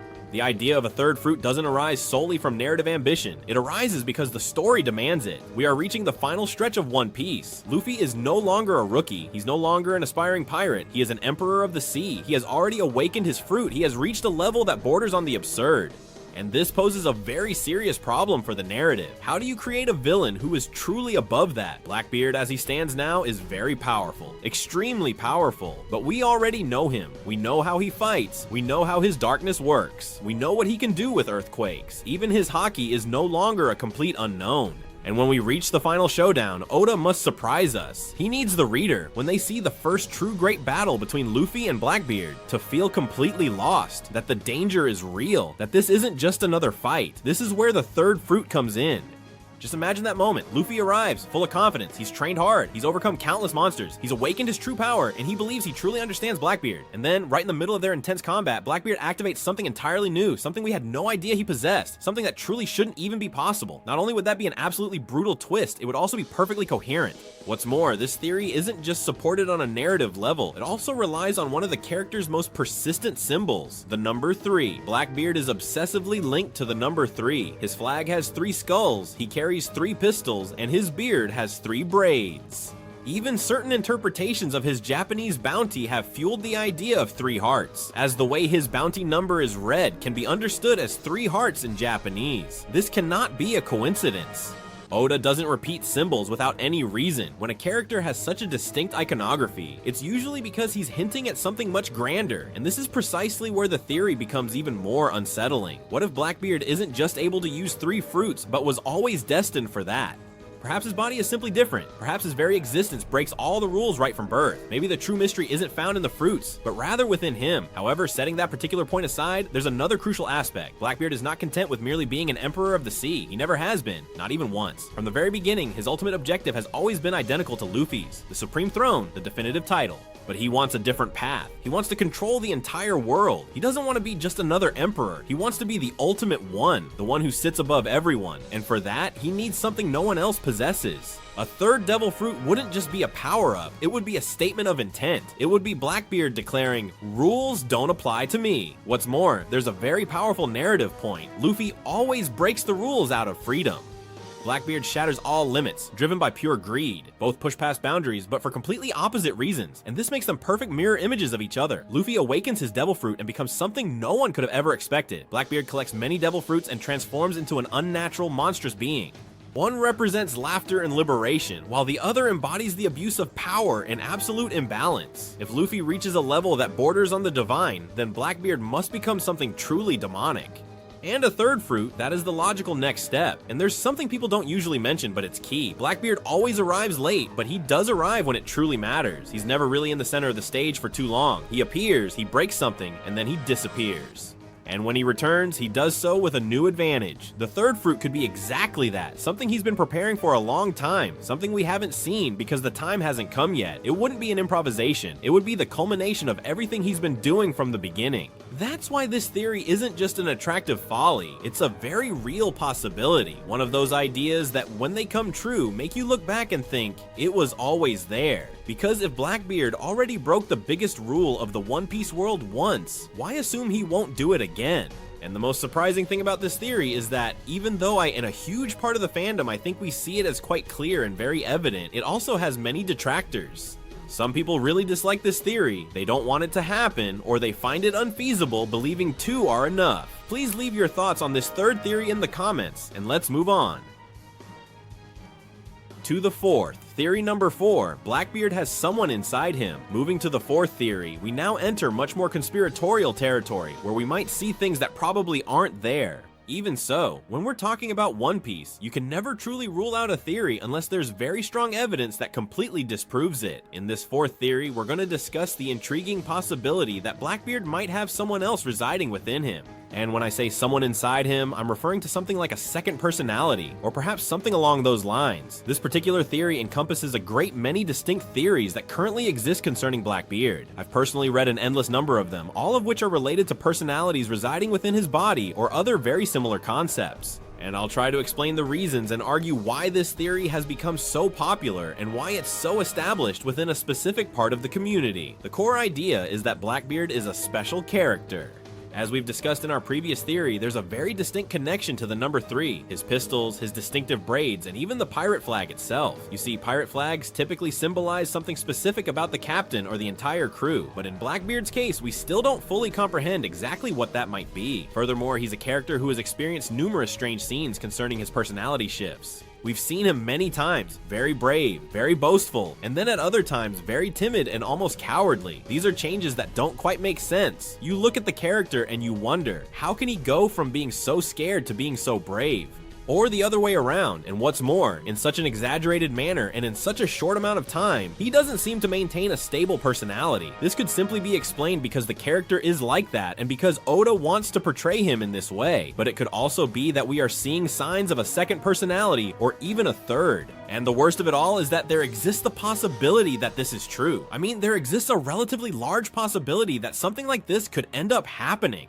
As I've mentioned, I've encountered many different theories to try and justify this. One of the most peculiar ones I remember is the notion that Blackbeard would possess another face on the very back of his skull, and that particular face would also speak to him. This, they claimed, would then explain him having 2 distinct personalities. As a result of this, it was also widely commented that the capacity to consume 2 fruits, or even a third one, could come precisely from these multiple personalities. And here, different theories are already starting to get mixed. I mention it because it's important. One of the central ideas of this theory is that if Blackbeard has 2 or 3 personalities, this would allow him to consume 2 or even 3 devil fruits. I'm not sure exactly how it would work or if they'd go the same way, but the theory exists and is quite popular. Going back to the idea of the face on the back of the skull, this theory is supported by real cases of people born with a second face behind their head. Supposedly, this face didn't speak, but there are people who have claimed to have heard those voices in their head. This probably has more to do with psychological problems stemming from the situation, but the case exists. For those who don't understand how something like this can occur, it's often explained as a case of twins in the mother's womb who, at some point, fuse together or one absorbs the other, causing deformities like this second face. In fact, many theories about Blackbeard's multiple personalities stem from the idea that in the womb he had a brother and absorbed him, somehow retaining his personality within himself. As you can see, when we enter the realm of multiple personalities, some very strange ideas start to appear. Another interesting thing is that, although we haven't seen this in the manga, Oda drew in a One Piece magazine 2 supposed sisters of Blackbeard, implying that they existed, even though we haven't seen them in God Valley. Furthermore, in another drawing, Oda depicted Ace with a startled expression while he was drawing these 2 sisters, suggesting that Ace might have seen them during his confrontation with Blackbeard. And that confrontation, let's remember, we didn't witness its entirety. We only saw the very beginning and the very end, but not the full progression of the battle, nor what precisely transpired at the exact moment Ace was defeated. Instead, we only saw the final clash, but we don't truly know how the combat concluded. All these are small details that really fuel this theory. On a personal level, I find it a very interesting idea regarding how it could be justified. Another much discussed theory is that Blackbeard had within him the personality of Rox D, Xebec, as if somehow Xebec had gotten into his head. To this day, there are no clear reasons to think this, since Xebec's death seems to have been relatively normal, but when entering more mystical territory, like that of multiple personalities, it's an idea that has also been discussed a lot and remains popular. I personally am not too fond of this last one, although I admit it's quite interesting. But what do you think of this 4th theory? Let me know in the comments, and let's move on to the 5th. Theory number 5, Blackbeard will destroy Fishman Island. Moving on to the 5th theory, we're discussing something that would be absolutely catastrophic in the world of One Piece. It would be an enormous disaster, but from the viewer's perspective, it would be truly magnificent, and we would have an absolutely incredible time watching it all. And I also believe it would greatly energize the entire One Piece community, and even communities from other popular manga and anime series. It would be one of those rare things that truly transcends the fandom itself, because it would be such a monumental and impactful event that everyone would eventually find out exactly what's happening. And the theory goes like this: Blackbeard is going to destroy Fishman Island. Some of you might say, hold on a moment, but why is this? What's the origin of this theory? What relationship does Blackbeard have with Fishman Island if we've never seen him interact with it before? Well, there's something very important to discuss here. Let's remember that in One Piece, on Fishman Island, there's a character who marked a key point in the story, Madame Shirley. This psychic who has the power to see the future, and who, incidentally, bore a striking resemblance to Arlong's sister, and her ability to see the future is completely confirmed, as we've seen on multiple occasions that her predictions have come true. Well, she stated that Luffy would destroy Fishman Island. The interesting thing is that when she makes this prediction, there's a very significant difference between the manga and the anime. In the anime, Luffy is clearly shown, but in the manga, we don't explicitly see Luffy. What we see is a silhouette of someone with a straw hat. And obviously he looks like Luffy, but Luffy isn't shown to us directly. And here's what's curious. If Oda truly wanted to make it clear that it was Luffy, why didn't he draw him explicitly in the manga? Why did the anime take the liberty of showing him clearly when the manga decided to be ambiguous? It's a strange detail if we analyze it calmly. And of course this opens the door to thinking there might be something hidden behind it. In Blackbeard's crew, there's a very key character for this theory, Katarina Devon, who possesses a fruit capable of copying the appearance of other people. It's not Bon Clay's main no me, but a different fruit related to the Kyuubi, yet it functions quite similarly. We've already seen that to copy Saturn's appearance, she had to touch him, and from that point, it seems she can adopt his form. I think you're starting to understand where this theory is going. The idea is that Blackbeard could use Katarina Devon to transform into Luffy, thereby gaining the trust of Fishman Island, which, after Big Mom's fall, is Luffy's territory, and then exploit that trust to attack it. In this way, he would not only destroy the island, but also make Luffy responsible in the eyes of the world. Some might think this doesn't make much sense, because it's unclear what Blackbeard would gain by attacking Fishman Island. And now another very important character comes into play, Caribou. We must remember that Caribou was present when it was revealed that Princess Shirahoshi is the ancient weapon Poseidon. Caribou heard this information, knows exactly where she is, and knows that secret. This happened many years ago, more than 10, and it's a detail that a large part of the fandom has completely forgotten. Oda, however, has been moving Caribou across the map of One Piece in a very strategic way. In the Egghead arc, Caribou ends up making contact with Blackbeard, clearly to provide him with some important information, and everything indicates that this information is precisely about the ancient weapon Poseidon. If we put ourselves in Blackbeard's shoes, his plan could be the following. If he gets Katarina Devon to touch Luffy's face, which I don't think is impossible to happen by the end of Elbaf, or even in the next arc, she could obtain his appearance, and from there, she could easily infiltrate Fishman Island and deceive practically everyone. And even manipulate Shirahoshi herself, making her believe that it's Luffy who is talking to her and who is asking her for certain things. And if anything goes wrong, simply destroy the island, thus fulfilling Madame Charlie's prophecy. Luffy destroying Fishman Island. Although in reality, it would be a fake Luffy controlled by Blackbeard. This would be something absolutely brutal, and what's more, it fits perfectly with Blackbeard's character, who we've already seen destroys everything in his path. He's a character that aligns perfectly with a plan like that. Personally, I quite like this theory. I find it to be an incredible theory. So let me know what you think in the comments, and let's move on to the 6th, because it goes very hand in hand with this 5th theory. Theory number 6, Blackbeard will attack Wano. Going with the 6th theory, as I've already said, it's very related to the 5th, and here the key character is once again Caribou. As we've already mentioned, Caribou possesses the information that on Fishman Island there is an ancient weapon, specifically Poseidon, who is Princess Shirahoshi. He has already communicated this information to Blackbeard, but Caribou also knows the location of another ancient weapon, one that was revealed to us relatively recently, Pluton, which is located in Wano country. This is something many people have forgotten because Oda has partly disguised it very well, but the truth is that Caribou already has knowledge of a second ancient weapon, and obviously if he said he had important information to give Blackbeard, it wouldn't just be about Poseidon, but also about Pluton and its location in Wano. So let's take a moment to analyze the situation. As I've previously mentioned, to gain entry into Fishman Island, Blackbeard would likely require Luffy's face, so to speak, otherwise he would encounter numerous obstacles right from the very beginning. Moreover, it's quite a challenging location for any kind of combat. Virtually his entire crew consists of Devil Fruit users, and they would be operating deep underwater, which makes it exceedingly difficult to initiate a direct confrontation without some form of prior infiltration. However, there is a place that he could indeed attack without so many problems. A spot that I don't think he would be too afraid of, and where he could play his cards extremely well. Wano country.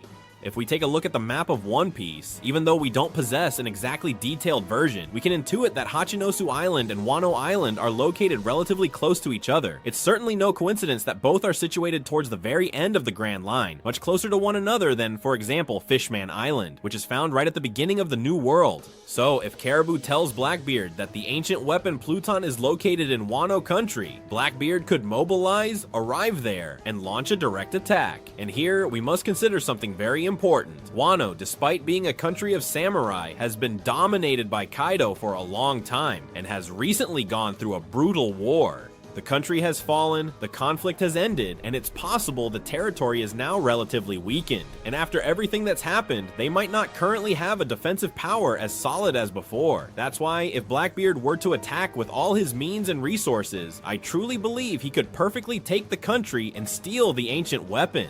Also, let's remember a key detail. The last mini-story we've had is Yamato traveling through Wano country. This is probably not a coincidence. Oda wants us to not forget Wano, to keep it constantly present in our thoughts, and to hold it firmly in our minds. All of this fits very well with the idea that Wano will become relevant again very soon. And what would be absolutely incredible would be to see Blackbeard attacking the country, destroying it, and stealing the ancient weapon. Some might think that Pluton would be difficult to steal, since it is located under the sea, and accessing it is no simple task, especially considering that Blackbeard's crew is made up of devil fruit users. But this brings up another crucial point. Wano is surrounded by a kind of natural wall that contains the water, and Blackbeard possesses a devil fruit capable of destroying that without any problem. The Gura Gura no Mi, the earthquake fruit could destroy those walls, open a massive hole, let the water flow out, access the interior, reach Pluton, steal it, and from there head directly towards Fishman Island, which would then connect perfectly with the fifth theory. The mere fact that Blackbeard possesses an ancestral weapon would already be an absolute outrage. And if he also achieves it by attacking and destroying Wano, it would be even more impactful. This wouldn't be crazy either, considering the moves we've already seen Blackbeard make. He infiltrated Whole Cake, a territory I personally find even more dangerous than Wano, and he did it just to kidnap Pudding, and he did it successfully. We also saw how he went directly for Law, and how he directly attacked Empress Boa Hancock on her island. His movements are those of someone who has everything meticulously calculated and who knows exactly when and where to strike. If he's been able to do all this for a specific fruit or a particular objective, I believe that for an ancient weapon, he'd be more than willing to mobilize everything and could perfectly achieve it. I personally really love this theory. It's something I'm eager to see in the story as soon as possible. So leave your thoughts on this sixth theory in the comments, and let's move to the seventh. Theory number 7, Blackbeard's devil fruit secret lies in the rings. Moving on to the seventh theory, for some reason it has become even more viral in recent months, and I don't quite understand why, as it's a theory that has existed for many years. I remember right when I started this channel having heard this theory on several occasions. I imagine it has gone viral again because many new people have joined the One Piece community, and never having heard it before, it's now surprising them. However, this theory attempts to justify why Blackbeard possesses 2 devil fruits, and even leaves open the possibility that he might acquire a third. But the explanation proposed for why he can have multiple fruits is much less outlandish than we might initially imagine. When exploring these kinds of ideas, one usually tends to think of extremely complex or exaggerated explanations, but this theory goes precisely the opposite way. The idea is quite simple and, so to speak, logical. When Blackbeard obtained Whitebeard's fruit, the Gura Gura no Mi, we saw him cover himself with a blanket so no one could see exactly what he was doing. Well, this theory suggests that Blackbeard managed to trap the devil fruit inside an object.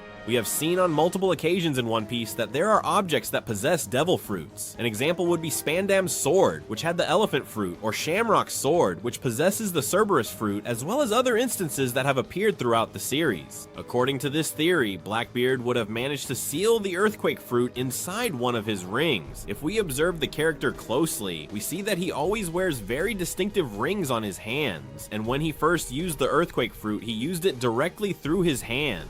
This could suggest that at that particular moment his control over the fruit was extremely limited, given that he had only just acquired it and could merely employ it in a very rudimentary fashion through that specific hand where he wore the rings. Over the course of the years, after training and utilizing it repeatedly, he would have learned to manage it much more effectively to the extent of being able to use it practically however he desired. In this way, Blackbeard wouldn't actually have 2 devil fruits inside his body. He would only possess the Yami Yami no Mi, the fruit of darkness, while the Gura Gura no Mi would be sealed away in one of his rings.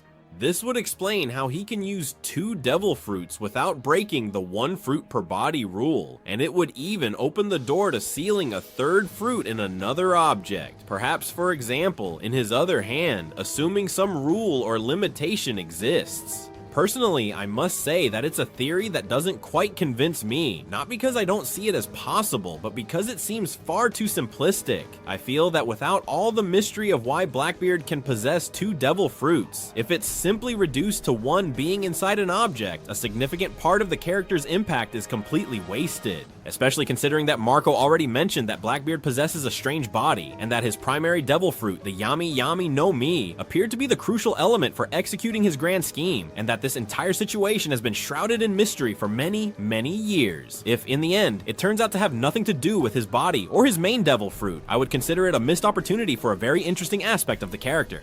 Personally, I find the idea much more appealing that Blackbeard, due to the type of person he is, or some very specific qualities, is capable of meeting the necessary conditions to use several devil fruits, even with access to a third. I much prefer that over the explanation of the rings, but this is just my opinion, and I'd like you to leave your most honest opinion about this theory in the comments. And now, let's move on to the 8th. Theory number 8, he has 2 fruits because he is a buccaneer. Now we're going to explore another theory that attempts to explain why Blackbeard possesses 2 devil fruits and why he could even acquire a third. The theory I'm going to present here is my own, a personal theory I created and one I'm very fond of. I'll be pointing out that Blackbeard is special in many ways, but I'll mainly focus on one specific idea. I believe Blackbeard belongs to the Buccaneer tribe. It's true that we've already seen his mother and father, and we haven't had any direct indication that they belong to the Buccaneer tribe. However, I don't think it was necessary to show this at the time we saw the God Valley flashback. In fact, I find it very intelligent of Oda not to have revealed it, because it would have disclosed too early why Blackbeard can possess 2 devil fruits. If I had confirmed it at that moment, people would have focused much more on it and probably would have started to investigate it much more thoroughly, breaking a little bit of the magic of the mystery. In my theory, Blackbeard has 2 devil fruits because he is a buccaneer. And I'm going to explain it. There's a very important detail regarding the Buccaneer tribe, and they conceal many more mysteries than it initially appears. The first and foremost thing is that the world government profoundly hates this tribe. They have treated them as an inferior race, they have enslaved them, and they have made them suffer through genuine calamities. This is something very important, and something we need to highlight. Then we have the character of Kuma, who is the most important buccaneer we've, so far, and the one who has provided us with the most information about this race. Thanks to him, we know the tribe's name and much of what we know about the Buccaneers. Kuma's past reveals something quite fascinating to us. There's a point where Dr. Vegapunk completely eradicates Kuma's consciousness, and we clearly witness how, through a machine, his consciousness is wiped away and Kuma transforms into a robot, a being devoid of emotions or a mind. However, later on, within the Egghead arc, in the present day, we witness Kuma somehow managing to exert his own will to save Bonnie, his daughter, and then utilize Armament Haki to strike down Saturn. And this last point is extremely important if we bear in mind the fact that Haki is willpower, and that Armament Haki is a direct manifestation of that very will. This means that Kuma is still alive in a certain sense. It means he feels things, that he possesses consciousness. And here's a very crucial detail. When Vegapunk sees Kuma use Haki to strike Saturn, he's left deep in thought, and then he says something like, "So then, it wasn't just because of his great physical power." The special characteristic of the Buccaneer tribe is... And then an ellipsis appears, and we're never actually told what that characteristic Vegapunk is referring to. My way of seeing it, and something I think makes a lot of sense, is that the Buccaneer tribe has 2 souls within one body, or 2 consciousnesses, so to speak, and this is where everything starts to fit together. When we see Kuma use Haki, it's clear that he hasn't fully regained his original consciousness, yet he's still able to utilize Haki, which strongly suggests an active will remains within him. The explanation that comes to my mind is that Kuma's initial soul, his primary consciousness, was extinguished by Vegapunk, but a second soul then emerged at that very moment. Some may wonder why Kuma never spoke of this, or why he had no information about his own race. But we must remember Kuma's parents died when he was very young. They surely didn't have time to explain what the Buccaneer tribe was, its skills or traits. And besides, those are very difficult things to explain to a child. Consequently, Kuma grew up completely unaware. With the removal of Kuma's initial consciousness, he was turned into a robot. But when his fatherly instinct was activated, that second consciousness took control of his inert body, activating it and allowing Kuma to use Haki and save Bonnie.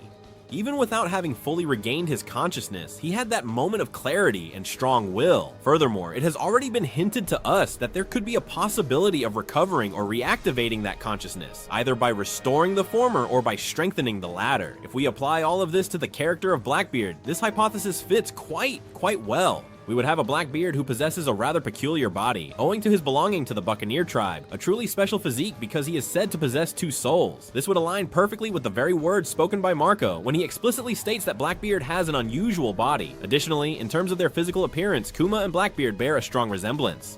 Both have dark skin, a robust body, and black curly hair. This detail fits and greatly reinforces the idea. If we assume Blackbeard has 2 souls, it makes perfect sense why he could consume a second devil fruit. The fruit could adhere to the soul, to the will, something they've already shown us is very key in One Piece. And this also connects with the fact that Haki can affect devil fruits. But in Blackbeard's case, there would be something more. He would be quite special, even among the Buccaneer tribe members, because he would possess a 3rd soul, and this is where his consistent connection to the number 3 comes into play once more. The 3 skulls on his flag, the 3 pistols, the 3 braids, all of which we have already discussed previously. This would explain why Blackbeard might possess a 3rd devil fruit, transforming him into an even more extraordinary Buccaneer, a truly unique individual. It would also explain why he himself might believe he is the chosen one, the only person capable of consuming 3 devil fruits, something extremely rare.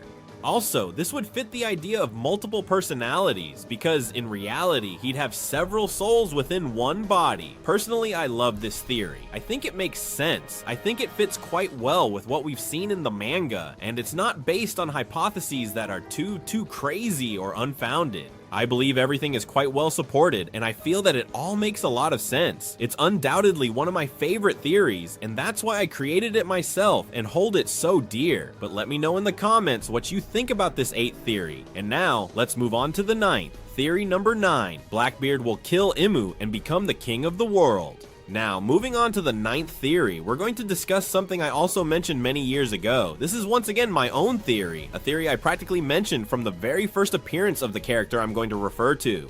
Ever since I started watching One Piece, I've always been quite clear that the final villain of the work, especially with how the story was being built, was going to be Blackbeard. He's a character who from his very first introduction in Jaya is already presented as Luffy's antithesis. His first on-screen interaction serves exactly for this, to show us someone who thinks literally the opposite of the protagonist. Later he tries to capture Luffy, but he's saved thanks to the no-cap stream. Then they go to Skypiea. Blackbeard continues with his plan. He eventually captures Ace, triggering the Marineford War, and as a consequence, forces Luffy to train for 2 years. In this very same period, Blackbeard becomes the Emperor of the Sea and forms an extremely powerful crew. That is to say, we are talking about the ultimate pirate, a character who even has a direct rivalry with Shanks. In my opinion, it is quite evident that he must be the final villain of the story. However, many people do not agree with this, especially since the introduction, more or less around chapter 900, of the character known as Imu-sama. With Imu's appearance, many people changed their perspective on everything and began to say that the true final villain would be Imu, that the ultimate enemy would be the world government. I can understand that point of view, but I do not agree with it at all. Oda has wanted to show us something else from the very beginning. It wouldn't make much sense that after building up for over 900 chapters such an important character in the world of piracy, which is the core of One Piece, like Blackbeard, he would be cast aside to put Imu in front. That's why my theory about Blackbeard is that he will end Imu's life and proclaim himself the new king of the world. This might sound crazy, but with the latest chapters of the One Piece manga, I think this idea has gained a lot more traction. In short, what I think is that Blackbeard will take advantage of a specific situation that arises in Mary Geoise to use it to his benefit and end Imu's life. I have several arguments for thinking this, beyond the fact that I believe Oda has been building Blackbeard as the final villain from the start. Oda needs to craft a definitive villain for One Piece, one who can truly stand up to its more than 1,000 chapters of history, a villain who is the complete antithesis of Luffy. And Blackbeard is already, in many respects, a dark reflection of the protagonist, but he still lacks one crucial thing: to overthrow the king of the world. If Luffy wants to be the king of the pirates, then Blackbeard will want to be the king of the world. Also, in the last flashback we had, the one from God Valley, we saw how Rock's D Zebek ended up perishing, partly because of Imu. We have seen that Zebek stood before Imu and told him he would return, and these words are not placed randomly. They are there for you to remember them just when Blackbeard stands before Imu. We know that Blackbeard belongs to the D clan, a clan that Imu deeply fears, a clan that represents a will opposed to the established order, just like Joy Boy. However, in this instance, it is the will of Davy D. Jones. Imu gives the same importance to both wills, for he fears that someone will eventually defeat him, and here comes the most important point. Given that we've already seen Blackbeard's father, a version even more extreme than him, fall at Imu's hands, it would be very strange and narratively weak for Oda to repeat exactly the same story. To see Blackbeard end up just like his father would be repetitive, predictable, and quite uninteresting, and Oda is simply not that kind of writer. I believe that Oda has shown us in God Valley how Zebek fell, so that we have that image etched in our minds, and later we will see how Blackbeard avenges his father and completely breaks with what has been established. Many people believe that Imu is the definitive final villain, someone extremely powerful and almost unreachable. But just imagine the sheer impact it would have if that supposed final villain were to be defeated by Blackbeard, and suddenly we had someone even more powerful than Imu taking his rightful place. That would be a plot twist no one would ever expect. The entire internet would absolutely explode. The One Piece community and the anime fandom in general would go completely insane. There would be people in favor, people against, debates everywhere, but it would be unforgettable. I am absolutely clear on that. I have been thinking about it for many years. This last flashback has done nothing but reinforce my idea. I firmly believe that Oda is going to create a situation in Mary Joize that will favor Blackbeard, allowing him to defeat Imu, seize control of the world government, and ultimately lead us to the definitive final confrontation: the king of the world against the king of the pirates, Blackbeard versus Luffy. The one who restricts the freedom of the entire world against the freest person of all. Personally, I love this theory, not only because I believe it could happen, but because if it does, it would be an incredible visual spectacle, a true narrative marvel, and something that, honestly, I think most people would absolutely love. But anyway, please leave your thoughts on this 9th theory in the comments. And now, let's proceed with Blackbeard's 10th theory. Theory number 10, how Blackbeard is going to die. And as we move to the 10th theory, which is the final one we'll be covering, I want to focus directly on this character's ultimate fate. I'm going to talk about Blackbeard's ultimate end, and how he might finally meet his demise. I feel that Luffy will undoubtedly be the very last person to confront Blackbeard, and the one who ultimately brings about his defeat. It's quite easy to imagine that Luffy would be the one to finish him off, even the one to take his life. But it's also a well-known fact that Luffy does not kill his enemies. In fact, as stated by Oda himself, Luffy believes that completely destroying a person's dreams is actually far worse than simply killing them. And that's all well and good, but Blackbeard is a character who cannot be left unchecked. He's too intelligent, too powerful, and too evil to allow him to remain alive after the story's end. If One Piece were to conclude with Luffy emerging victorious, yet Blackbeard remained alive, it would be quite peculiar. Even if he were to be imprisoned and impelled down, or some other similar facility, I strongly feel that Blackbeard's character absolutely needs to die. But of course, as we've consistently mentioned, Luffy simply doesn't kill. Some fans might believe that Kaido is truly dead, and that Luffy was the one who ultimately defeated him, but this particular point is not 100% confirmed. And when it comes to One Piece, I don't believe a single thing, and neither should you. We've already seen far too many characters that everyone believed to be dead, only to reappear without any problem. So the way I see it, Blackbeard must commit an error so grave that it ultimately leads to his own demise. An error born of his greed, of his desperation, and of his recklessness. Blackbeard is a cold, calculating character, one who measures every single thing down to the millimeter. He's not one to act impulsively or get carried away by his emotions. He has always had everything under control. Precisely because of this, I believe his death will come when he breaks that pattern, when he stops being the Blackbeard we know. To this day, we've all seen that Blackbeard centers his power, both his own and that of his crew, on devil fruits. His greatest advantage is devil fruits, as he himself said. It's not for nothing that he himself possesses 2, and it's constantly being theorized that he could potentially acquire a 3rd. Well then, I truly believe that these devil fruits would precisely be his greatest mistake, and the very thing that would ultimately lead to his demise. Devil fruits are powerful, but they are also dangerous, not just for those who receive the attacks, but for those who consume them. In the manga, we are told that 2 devil fruits cannot be consumed, that doing so would cause instant death, that demons would fight inside you and your body would explode. Blackbeard is the only one who has broken that rule so far, and nothing has happened to him. But it's also true that we've never actually seen anyone die from consuming 2 devil fruits. It has always been talked about, but it has never truly been shown. And this is precisely where this theory comes into play. I believe it would be absolutely incredible to witness Blackbeard with a 3rd fruit facing Luffy in a truly legendary battle, and then for Luffy to completely surpass him at some point. A moment when Blackbeard finally realizes he cannot win, that he has completely lost control of the entire situation. And in that very moment of pure, utter desperation, he resorts to the one thing that has always granted him power. I picture Blackbeard pulling out a large chest, a heavy bag, or some kind of container filled with devil fruits. Fruits he would have collected over time, murdering the world's most powerful users and taking their abilities, which is already confirmed in the manga that Blackbeard's crew does. And in that instant, blinded by desperation, he would start eating all the fruits one after another, biting them without thinking, trying to obtain all possible powers so as not to lose. At that very moment, we could witness a monstrous transformation, a Blackbeard combining multiple terrifying powers, something that would make us believe there's absolutely no way to stop him. But then, something truly unprecedented would occur in One Piece. A person actually dying from consuming far too many devil fruits. Blackbeard would have successfully managed to consume 2, perhaps even 3, and all of this without any noticeable consequences whatsoever. But greed will be his undoing. By consuming 4, 5, or however many, his own body couldn't bear it, and he would end up dying. This way, it would finally be confirmed to us at the end of the manga that consuming multiple devil fruits does indeed cause death. And most importantly, Luffy wouldn't even have to kill him. Blackbeard would die from his own desperation, from his own avarice, everything that gave him power, fame, and status. The devil fruits themselves would be precisely what would ultimately end his life. Personally, I really love this theory. I think it's a poetic, philosophical, and very coherent ending for the character. I can't imagine a better way to end someone like Blackbeard than to have his own ambition destroy everything he has built. But just like with the other theories, I want you to leave your thoughts on this 10th theory in the comments. Haki has become one of the most important concepts in the entire history of One Piece. And pay attention, even before Blackbeard uttered the word Haki for the very first time in Jaya, the idea had already been subtly hinted at throughout the entire series.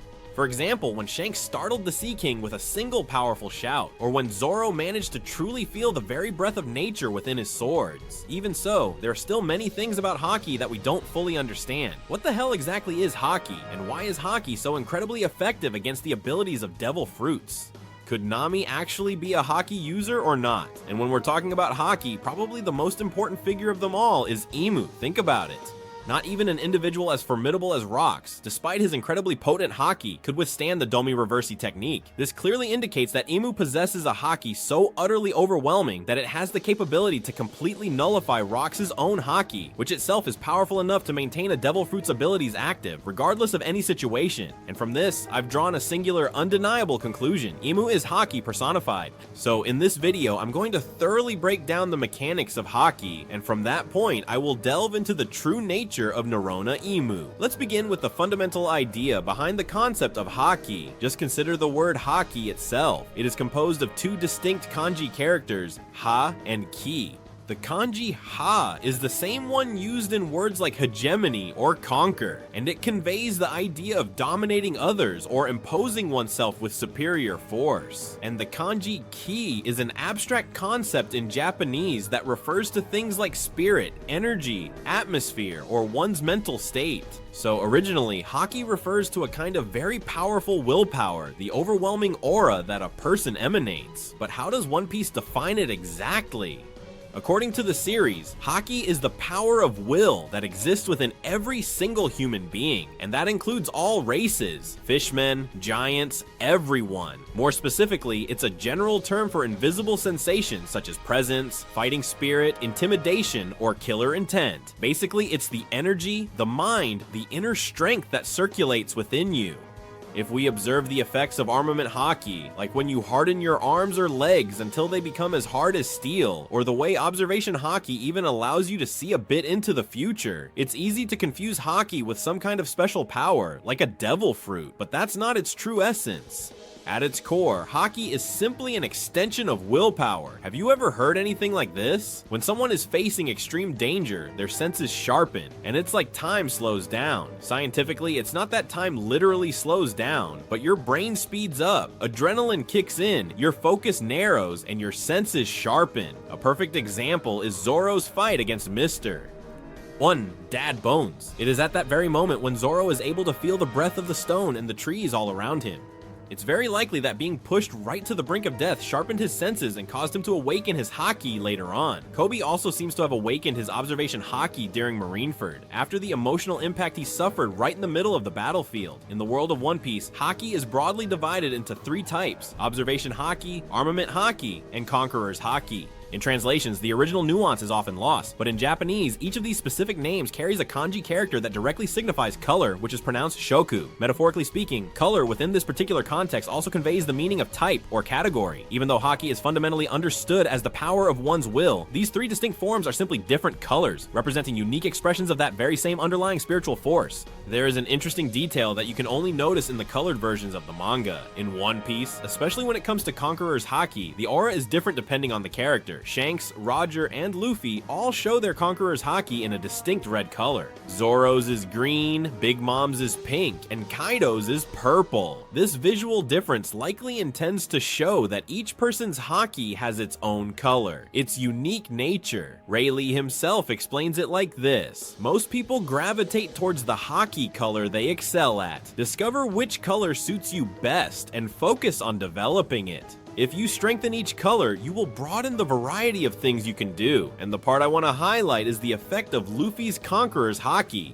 Normally, when Luffy uses his Conqueror's Haki, it's almost always depicted with a red color, but there's one exception. When Luffy activates Gear 5 for the first time, at the instant he transforms into Nika, his Conqueror's Haki shows flashes of yellow. That yellowish aura only appears at that moment, solely during his initial transformation into Nika. After that, all of Luffy's Haki returns to its usual red color. By now, you must surely understand what this implies. That yellow color probably isn't Luffy's color at all, but someone else's Conqueror's Haki. When Kaido said there was someone else on the rooftop and asked Luffy, "Who the hell are you?" it was undoubtedly because he perceived a presence that did not belong to Luffy. The distinct trace of another will clearly manifested through the Conqueror's Haki, and the only individual who could possibly fit this description is Joy Boy. It is most probable that when Joy Boy awakened Nika's power 800 years ago, remnants of his Haki were left within that very fruit. When Luffy finally awakened it, that residual Haki burst forth, and that brief yellow flash precisely represented that very phenomenon. We also received a significant new clue regarding Haki, stemming from the conversation between Roger and Garp as they fought against rocks with the Domi Reversi in God Valley. And they say this phrase, and Oda even highlighted it, so it's clearly something we should pay attention to. So you plan to stamp your Conqueror's Haki on it using your maximum mass. The key word here is Ma Gakunon Masa. That same term was used before when Vegapunk explained the concept of the soul. A scholar from West Blue once said that humans lose 21 grams of mass when they die, meaning 21 grams is the weight of the soul. Now we have 2 distinct instances in the story where the idea of mass appears. One is connected to Haki, and the other is connected to the soul. This strongly backs up what I've said in earlier videos. Haki and the soul are deeply and directly connected. Odin said this right before he died. "You can forget me, my soul will live on." And here's where I want you to remember Enma, the sword Hiyori gave Zoro. Enma constantly drained Zoro's Haki, and when Zoro battled Kaido, he remarked that he could sense Odin's presence within Zoro's strike, that Odin's very soul literally resides inside Enma in the form of Haki. Odin must have understood this profound possibility, which is why he uttered those final words. So, in the world of One Piece, people's souls can transform into Haki and continue to reside somewhere even after their death. And that brings us to Brook's famous phrase, "Music stirs the soul." That's exactly what happens in that scene. Enma reacts to the song Tsukihime, which Hiyori plays, and we recall that Odin loved that melody when Hiyori performed it as a child. And the moment she plays it again, the sound of her shamisen reaches Enma. There is no doubt about it, the one reacting is Odin's soul, which still resides within the sword. This means that Odin's soul has taken on the form of Haki and continues to live inside Enma, even to this day. This also makes us pay close attention to Roger's final words before his death. Just as Odin's soul continued to live on in Enma, this line might also be suggesting that Roger's soul too dwells somewhere, and this scene is particularly interesting. When Roger steps off the Oro Jackson for the very last time, he hands his pirate hat, the hat he always wore, to Shanks. It is very possible that Roger's soul, that is to say, his Haki, is imbued in that hat. In One Piece, one of the most important inherited objects is, of course, the straw hat. Even this hat could hold someone's Haki, someone's soul passed down through the generations. Emu might have kept that giant straw hat in Mary Joyce so that no one could inherit the will that it carries within. And what seems craziest to me about all of this is that you haven't liked the video, even though you're clearly enjoying it, so do it right now. See? That's much better. Let's continue on with the video. And speaking of souls that inhabit objects, we have mentioned many times the white trees of Shandora. It is said that the souls of the ancestors who died on the island of Jaya over hundreds of years lived inside these white trees. But Honu, the doctor who traveled with Nolan, discovered that those white trees were already infected with tree fever. Have you noticed something? Why, out of all the vast lands of Jaya were precisely the white trees that carried the souls of the ancestors the first to be infected with tree fever. Where did that disease come from in the first place? It could be that with the passing of the years, as more and more souls of the ancestors, in other words, Haki, accumulated within those trees, the pressure became too much for them. In the end, the trees could not withstand the weight of that spiritual energy and succumbed to illness. And if that is indeed the case, then perhaps the very same thing happened to Roger. Kaido commented that Roger was not a user of any devil fruit and that in the end, only Haki surpasses everything. This implies that the king of the pirates, Roger, was constantly using Haki at a level far above that of any other pirate. It's very possible that Roger's own body couldn't withstand the overwhelming power of his Haki, and that's what caused his incurable illness. And just look at what happens when Luffy uses Gear 5. Kaido said that Gear 5 envelops Luffy in both Armament Haki and Conqueror's Haki. And what happens to Luffy when he keeps using Gear 5? His body is aging very rapidly. This suggests that using Haki excessively imposes a truly enormous burden upon the body. If someone were to constantly push their Haki beyond its natural limits, their immune system could gradually weaken over time, making them significantly more susceptible to illness. It's quite possible that Joy Boy's ultimate defeat was also a result of this very same phenomenon. His own incredibly overwhelming Haki may have pushed his physical body far beyond its breaking point, until he simply could no longer endure or withstand the strain. Now, what about Emu? Clearly, he is also using an abnormal level of Haki. Oda is probably keeping his appearance hidden because this is connected to this entire matter. There is something about Emu's actions that we must pay very close attention to.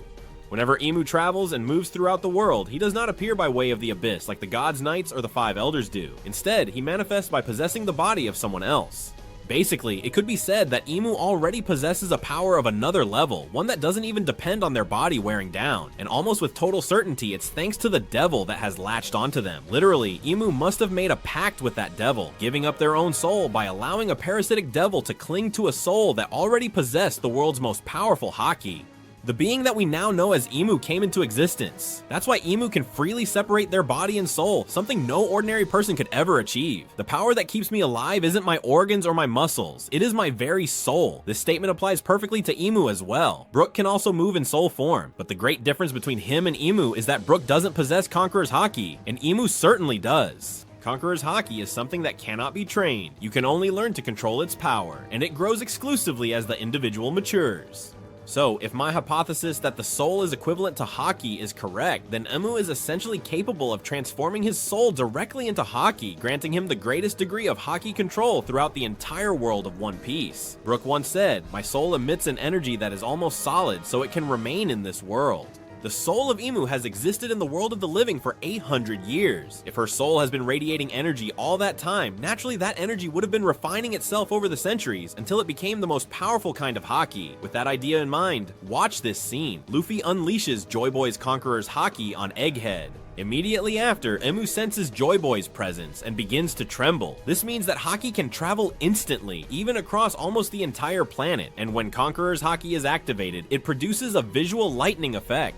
This image could be implying that Haki moves at the speed of light, and does that mean that when Emu sits in Mary Joizy's flower room, their soul leaves their physical body and transforms into Haki, traveling across the world at an incredible speed? Then they possess the Five Elders or the God's Knights wherever they are, and that's how Emu moves without physically moving. Despite how important Haki is, there are still people who have a negative impression of it. Some readers were disappointed by Kaido's line.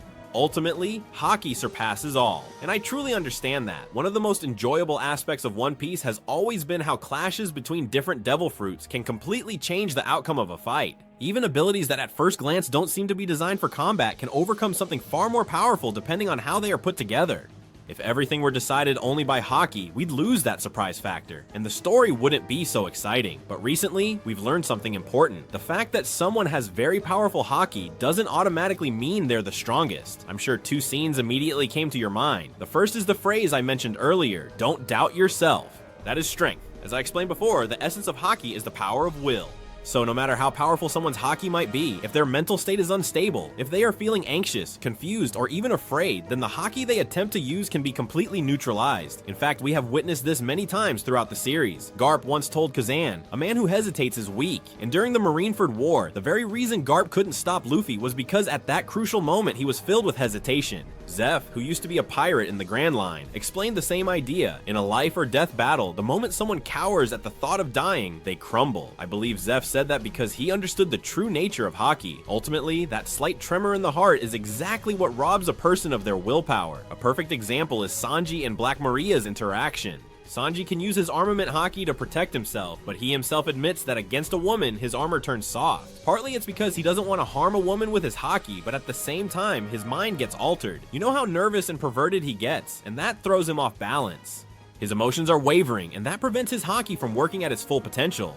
Blackbeard himself made a similar statement in Amazon Lily. Honestly, no man could possibly resist her power. Yeah, at first glance, one would assume that Haki could block any Devil Fruit ability, but after everything we've discussed, the answer is obvious. Haki is willpower, so if a user's heart becomes captivated by a woman's charm, their Haki automatically loses its effect and they end up turned to stone. Even Katakuri, who has one of the most advanced observation Haki, fell victim to this very weakness. When Luffy saw him eating something Katakuri didn't want anyone to see, Katakuri's refined observation Haki suddenly stopped working. The shame and emotional shock made him lose focus, and for a moment he couldn't properly use his Haki. Sanji once called Big Mom an iron balloon, and Bege agreed with that description. Big Mom's body is incredibly resilient, not only due to her natural durability, but because she constantly coats herself in Haki. But when Mother Caramel's photo was broken and Big Mom suffered an emotional collapse, she suddenly became vulnerable because the emotional shock broke her concentration, weakening the Haki she always used to protect herself.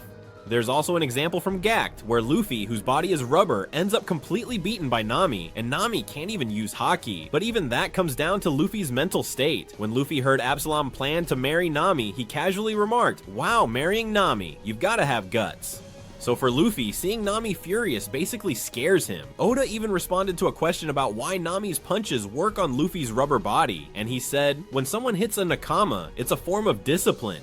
There's love behind it. That's why it works. It touches the heart." This shows that Haki at its core is directly linked to emotion and willpower. And seeing it this way, Garp's phrase, "A punch filled with love cannot be blocked," proves to be entirely true. The same thing happened in God Valley. Rox was an incredibly powerful Haki user. When his Haki clashed with Harold's and Mary Joaz, their confrontation supposedly wiped out all silhouettes within a 5-kilometer radius. His Haki was so strong that it even slowed the healing of Garling's immortal body. So how was someone like Rox subdued with the Domi Reversi so easily? Let's consider the moment just before the Domi Reversi was applied to Rox. Imu deliberately directed his gaze towards the forest, then brought up the precarious situation of Rock's wife and his son. In other words, Imu subtly hinted that their very lives were at stake, just enough to deeply unsettle Rox's heart and plunge him into an unstable mental state, which then made it considerably easier to complete the Domi Reversi. It's quite possible that Garp's famous phrase, "A man who hesitates is weak," stems precisely from witnessing that very moment. The same idea applies to the giant warrior pirates. Just before they suffered the Domi Reversi, their hearts grew weak when they saw their wives and loved ones were in danger. That emotional alteration probably made it a piece of cake to dominate them. Imu also stated that there was no king easier to control than Harold, and that's surely because Harold is a monarch who constantly struggles internally between peace and violence. Now, let's examine the relationship between Haki and devil fruits. To put it simply, in the world of One Piece, every person has Haki within them, meaning everyone possesses a soul. And as I explained before, the easiest way to understand it is to think that Haki is the form your soul takes when it manifests. Every person carries a soul inside their body, and when someone eats a devil fruit, the devil of that fruit attaches itself to their soul like a parasite, and this is what grants them their abilities. The fact that Brook returned from the afterlife by pure willpower demonstrates something important. The powers of a devil fruit do not cling to the physical body, they cling to the soul. Thinking about it this way, it is much easier to explain the relationship between Armament Haki and Logia type users. Armament Haki doesn't let you hit a Logia because your arms literally turn into steel. What you do is coat your body with your soul transformed into Haki. On the other hand, Logia users can transform their bodies into their respective elements, such as fire, smoke, and so on, and freely revert to their solid form instantly. This is because the devil fruit's power is intrinsically linked to their soul, and consequently it perfectly understands the host's true form. So when you see a fight between an Armament Haki user and a Logia user, what's really happening is a clash between a pure soul and one with a devil attached. Armament Haki basically consists of becoming a fighting spirit, an overwhelming will. When that will comes into contact with a Logia user, it reaches the devil within their soul. The intimidation of that spiritual pressure disrupts the devil's power, and Logia abilities momentarily fail. That's why a Logia's intangibility stops working where Armament Haki touches it. We also learned something important from Garp and Roger's conversation. Even if Haki can neutralize the devil fruit's ability, it only works if your Haki is stronger than your opponent's. If the fruit user has superior Haki to yours, their ability will remain active. That's why Roger and Garp kept hitting rocks with Haki again and again, while he was under the effect of down and reversey, and barely managed to damage him. His Haki simply couldn't surpass Imu's Haki, so the devil fruit power within rocks remained completely active. On the other hand, this also implies that if you truly grasp how Haki functions, you might even be able to confront Imu, who wields one of the most formidable Haki powers in the entire world. And this brings us to the Conqueror's Haki. It has been explained in this way. This is the power that truly overwhelms others. The Conqueror's Haki. You are able to control it, but you cannot train it. This Haki is pure spirit. It only grows as the individual person grows.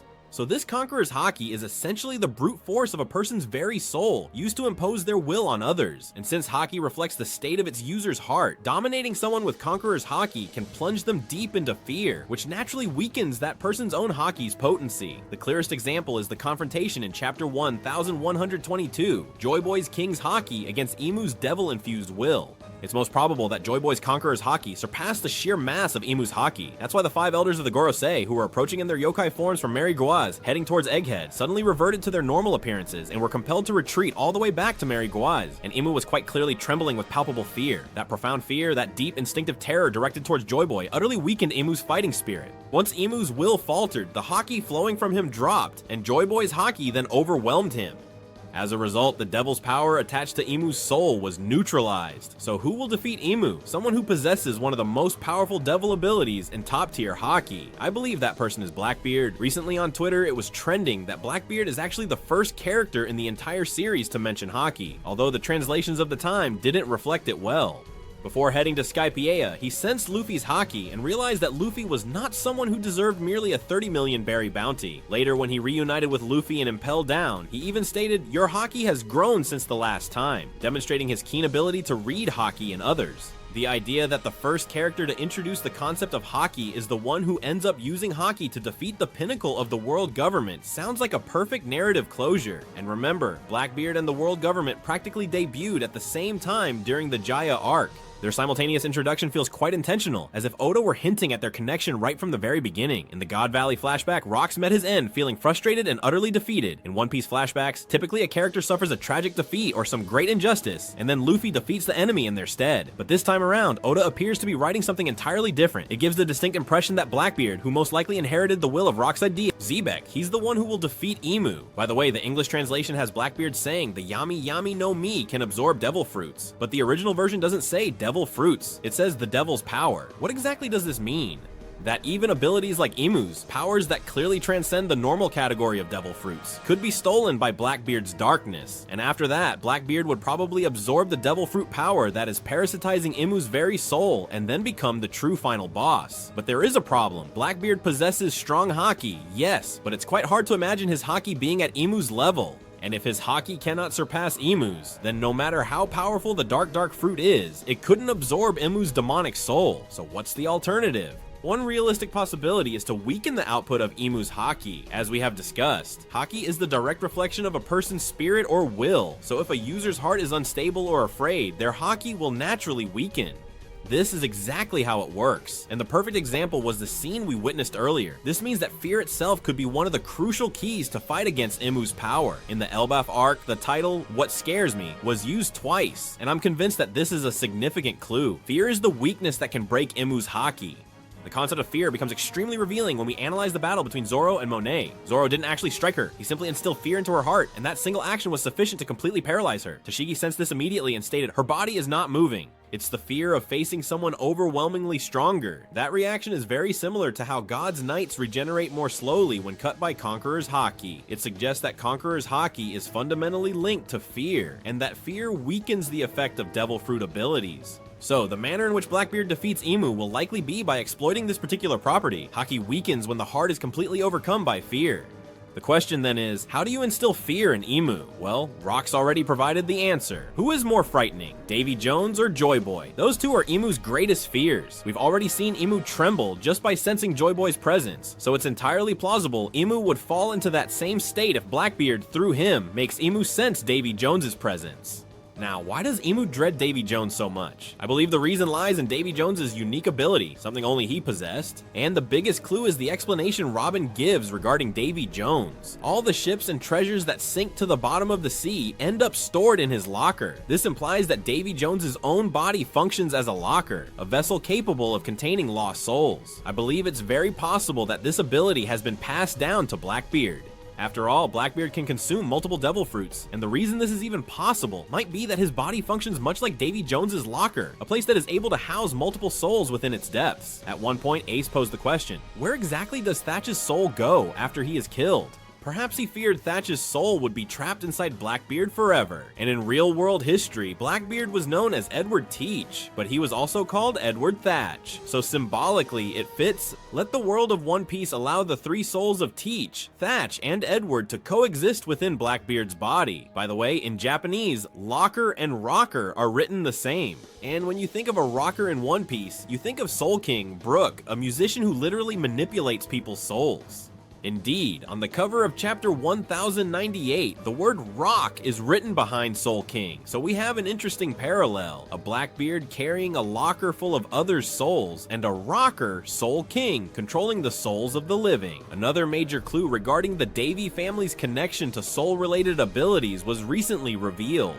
It happened in God Valley, when the Davy family members were gathered on stage. One of the celestial dragons said, "You are Buccaneers too, aren't you?" In the English version, this line was translated as if it referred to the Buccaneers' actual race, but in Japanese, the way it's phrased leaves room for a different interpretation. It doesn't have to refer to that specific race. And why do I say this? When the Celestial Knights spoke of Kuma previously, they said that brat from the Buccaneer tribe. And when Saturn and Vegapunk referred to the Buccaneers as a race, they consistently used the term Buccaneer tribe. But in this God Valley scene, the Celestial Dragon does not use the suffix Zoku, which is normally added to the names of races or clans in Japanese. The fact that he didn't specifically say Buccaneer tribe suggests something quite important. The word Buccaneer within the world of One Piece might actually hold an additional meaning, something entirely separate from the concept of a race or a species. And another crucial detail to consider is the exchange that took place between Vegapunk and Kuma. Vegapunk, for some reason, explained to Kuma that the soul truly exists. And there is another crucial line in Egghead connected to this. There is no scientific reason why Kuma could move, much less reach this island where Bonnie is. So is it true? Is the special trait of the Buccaneers not their physical strength? In the past, they were considered to be. The fact that Vegapunk said this right after seeing Kuma, who had completely lost his personality, appear on Egghead as if he had been driven by his own will to protect Bonnie suggests something very clear. Probably the true trait of the Buccaneers is the ability to move a body that should already be dead, and that ability comes from their soul. When Kuma punches Saturn and then immediately hugs Bonnie, it's clear that he used armament Haki in the punch. There's no way he could have done this without Kuma's consciousness still being present in that body, so we can safely assert that Kuma's soul still resides within that modified body. We've already seen a similar phenomenon before, thanks to the Yomi Yomi fruit. Brook died and his soul traveled to the underworld, but thanks to his own will, he managed to return to the world of the living. What Brook does through a devil fruit, the Buccaneers seem capable of doing naturally, as a trait of their race. The main difference is that Kuma cannot move freely like Brook, but when Bonnie asked Lilith, "Can you fix my dad too?" Lilith replied, "Of course." Many readers were confused by that response, but we can explain it. Brook, who can manipulate his own soul, once said, "My soul emits an energy that is almost solid, so it can exist in this world." Kuma, on the other hand, was stripped of his consciousness and became a human weapon controlled entirely by science. He could only move by the orders of the celestial dragons or the marines, and right now he's completely shut down. So even if his soul isn't actually within him, he wouldn't be able to move his body unless he were to generate an extremely powerful energy. But if Lilith removes the effects of Saturn's total shutdown switch and erases the programming that forces Kuma to obey, then if Kuma's soul is truly still inside that body, he should be able to move freely, just like Brook. In other words, Kuma could return as a being who possesses his own will through his soul, but moving with a totally artificial body, a modern version of the ancient Emeth. So when the celestial dragon said, "You are also buccaneers," he may not have been speaking of a race at all. Instead, he could have been referring to a group of people who can manipulate souls, and the Davy family, who can store souls within their bodies, would naturally be included in that group. It is very probable that this is why they were grouped together and all called Buccaneers. If that is the case, then those whom Imu fears the most are precisely the Buccaneers and the Davy family. That is to say, the people who can directly manipulate souls. The reason why they were so hated, erased from history, and hunted down could be because they are Imu's natural enemies. After all, Imu is a soul without a physical body, and that's why Blackbeard, who possesses that same power, will eventually confront Imu. When Imu senses the presence of Davy Jones within Blackbeard, fear will take hold of him. As soon as that fear invades him, Blackbeard's Haki will surpass Imu's, and Blackbeard will use darkness to rip the devil fruit power from Imu's soul. That's how Blackbeard will end up getting Imu's devil fruit power. It's exactly like Big Mom's soul focus. If you feel fear, your soul can be ripped from your body. In Imu's case, the devil that is attached to his soul will be ripped out, and Blackbeard will rise up as the final boss who will stand in the way of Luffy. Now then, at this very moment, Imu, who has taken possession of Gunko's body, is in Elbaf with a giant army that has been transformed into demons by the dummy Reversi. In God Valley, Roger and Garp had to unleash their Haki to the maximum to break Rox's dummy Reversi. That means Luffy would have to overcome the mass of Imu's Haki in the same way. The question is, how will Luffy increase his Haki this time? I believe Elbaf will also be the arc where Luffy powers up his Conqueror's Haki. On Whole Cake Island, he trained his observation Haki and learned to see a little into the future. In Wano, he trained armament Haki and mastered Ryo. So in Elbaf, finally, it makes sense for him to take his Conqueror's Haki to the next level. Gaben revealed that depending on how Luffy uses Conqueror's Haki, he can counteract the regeneration ability of the Divine Knights. Even so, Luffy has already shown indications of that power during his fight with Kaido, and Luffy specifically asked, "You can also imbue your attacks with Conqueror's Haki, can't you?" And the colored version of the manga made it abundantly clear that yes, Luffy did indeed use Conqueror's Haki coding in his powerful blows. However, on Egghead, despite the fact that Luffy completely crushed Saturn and sent him flying, Saturn immediately began to regenerate himself. That means Luffy wasn't yet using Conqueror's Haki effectively enough to stop the regeneration. If you look at the panels, you'll see it with some clarity. When Luffy strikes Saturn or any Gorosei, the lightning effect of Conqueror's Haki doesn't appear. But when Gaban cuts Summers, the classic Haki lightning effect, Conqueror's Haki, is clearly shown. That's the difference, and what Luffy still needs to master. Now, let's take a closer look at the Japanese expression that Gaben used. He said, and I quote, "Engrave deeply in your liver the precise way you utilize Conqueror's Haki. Remember, those individuals are not truly immortal." The Japanese phrase Kimo ni Meijiro can be translated as, "Engrave this deeply within your heart and never ever forget it." It is specifically used when someone imparts a very serious warning or a crucial lesson that you absolutely must take to heart and apply diligently from this moment forward. Kimo literally means liver, but in Japanese it also represents courage or a person's spirit. Meijiru means to engrave, like carving letters into metal or stone. So the idea is to carve something deeply into your mind. Gaban is telling Luffy he needs a higher level of mental and spiritual control, a deeper awareness to unleash his full power. In fact, Gaben warned Zoro about this very thing with his phrase, "Haki only becomes a true power when you are conscious of it and can control it." This means that Zoro wasn't fully aware of his own ability. That's why he hadn't been properly using his Conqueror's Haki until now. And then Luffy told him, "Your Haki is leaking everywhere." That expression suggests something like spilling out of control, like water gushing from a broken pipe. Luffy's phrase implies that Zoro possessed this power the entire time, but by not acknowledging it, he was letting it simply go to waste. This reminds us that even if someone has talents, if they don't understand the true nature of their Haki or their abilities, they won't be able to truly use them. This means that the essence of Conqueror's Haki is to intimidate the opponent, make them feel fear, and weaken the strength of their Haki. So if Luffy and Zoro become fully aware of their own Conqueror's Haki and learn to properly coat themselves with it, and if their Haki surpasses that of the Divine Knights, then the regeneration of these Knights, which also stems from a demonic power, would naturally weaken. And once Luffy truly learns to concretely utilize Conqueror's Haki, he will begin to rely more and more on it in combat.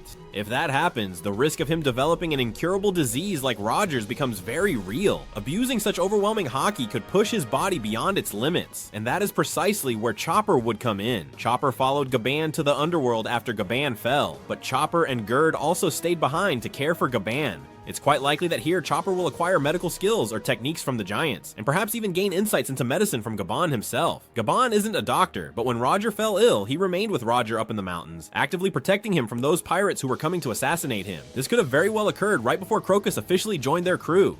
Until then, it's possible Gaban was serving as a temporary doctor, and during that period, he might have realized Roger's incurable illness was connected to the strain from constantly using overwhelming Haki. There's another detail about Gaban. At some point, we don't know precisely when, he reunited with Crocus at the Twin Capes. It's possible they were both discussing new medical techniques to counteract Roger's illness. So Gaban gave Luffy the hint he needed about Conqueror's Haki, but he probably also understood that Luffy might overuse it and end up damaging his own body, just like Roger. And now, coincidentally, Gaban is sitting right next to Chopper, the Straw Hat's doctor. This will surely mean he'll tell Chopper something about Crocus.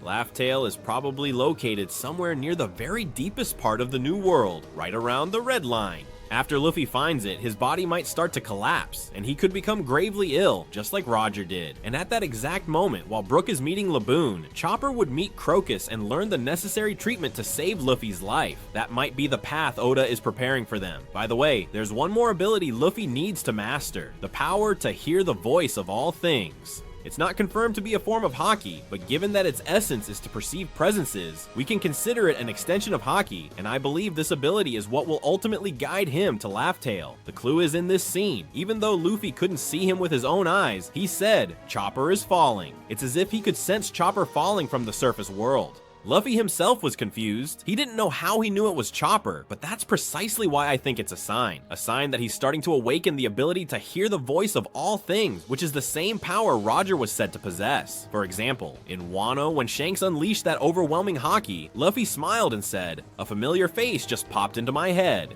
Even Aramaki, Green Bull, who was far away at the time, instantly realized that Haki belonged to Shanks the moment he felt it. And on Egghead, when Kizaru arrived, Luffy immediately sensed it. "Someone very strong has arrived," he said. Until now, Luffy had only been able to sense powerful Haki when they were actively emitting it. But now, it appears that this is changing. He's starting to perceive individuals even if they're not actively using their Haki, provided their emotions or presence are sufficiently intense. This could truly be the beginning of something enormous. In essence, what transpired was that Luffy felt Chopper's will and perceived it manifesting as Haki.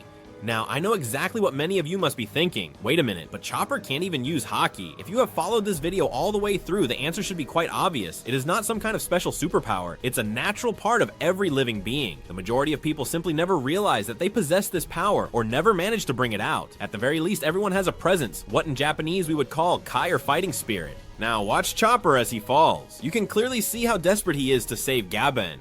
That determination, that resolution is pure strength of will, and Luffy is finally reaching the point where he can sense that kind of will, even from someone who isn't consciously releasing Haki. That's exactly what Roger's voice of all things was all about. Remember that someone once told Luffy, "Even among those who master observation Haki, you possess a special gift for sensing the feelings of Ikemono." Ikemono technically means living being, but in everyday use, it almost always refers to animals. Luffy has always had this natural ability to connect with non-human creatures. He even tamed the beasts of the underworld instantly, and since Chopper is half reindeer, perhaps that made it even easier for Luffy to perceive him. So what exactly is the true purpose of the voice of all things? When Robin asked why Roger could read the ancient script, Rayleigh simply replied, "Roger could hear the voice of all things, that's all." But if you think about it, Roger actually couldn't read the poneglyphs. The one who deciphered them was Odin. That tells us something. That ability isn't just for translating ancient texts, it must have another purpose. And I believe that purpose is directly connected to reaching Laugh Tale. Inuarashi described Laugh Tale as an invisible island, and it makes perfect sense. No one had ever reached it before Roger's crew, and since then, no one else has succeeded. If Laugh Tale were just a common island floating in the sea, you'd think someone would have stumbled upon it by accident at this point, and if it were underwater, perhaps some Gyojin or a submarine would have found it. Even someone with flight powers could have spotted it from the sky, but no one has seen it. According to an official pamphlet for the movie film Red, Conqueror's Haki also has the ability to suppress your presence and block others from using observation Haki to perceive you. That's why I believe Laugh Tale's presence has been completely erased, hidden from all detection by the overwhelming power of Joy Boy's Conqueror's Haki. It's as if the entire island was covered by an invisible mantle, its presence wiped from the world. So to find it, maps and poneglyphs aren't enough. You need someone who can hear those voices, and I believe that once Luffy fully awakens that power, that's when he'll finally be able to set foot on Laugh Tale. That is when we will uncover all the secrets of this world, what the Void Century truly represented, who the D-Clan members are, what the ancient weapons consist of, and that Wano was, in ancient times, highly connected to the rest of the world. It's very possible that Roger's pirates managed to learn the entire history, because Roger heard the voice of all things that had been left behind in Laugh Tale. Have you ever really wondered what Joy Boy's symbol actually means? That solar emblem that is shared by all the factions linked to him or the Sun God in One Piece. In places like Alabasta, on Fishman Island, Shandora, Wano, well, I've been wondering too. And after years of obsessive research, I believe that I have finally deciphered it. If what I'm about to show you proves true, it would explain at least half of the biggest mysteries in the entire series. What exactly is the New Dawn? Why Luffy must bring that dawn? What is the true nature of the One Piece universe, among many other unknowns? All this and much more is what we will address today in this mega theory about the Bagua.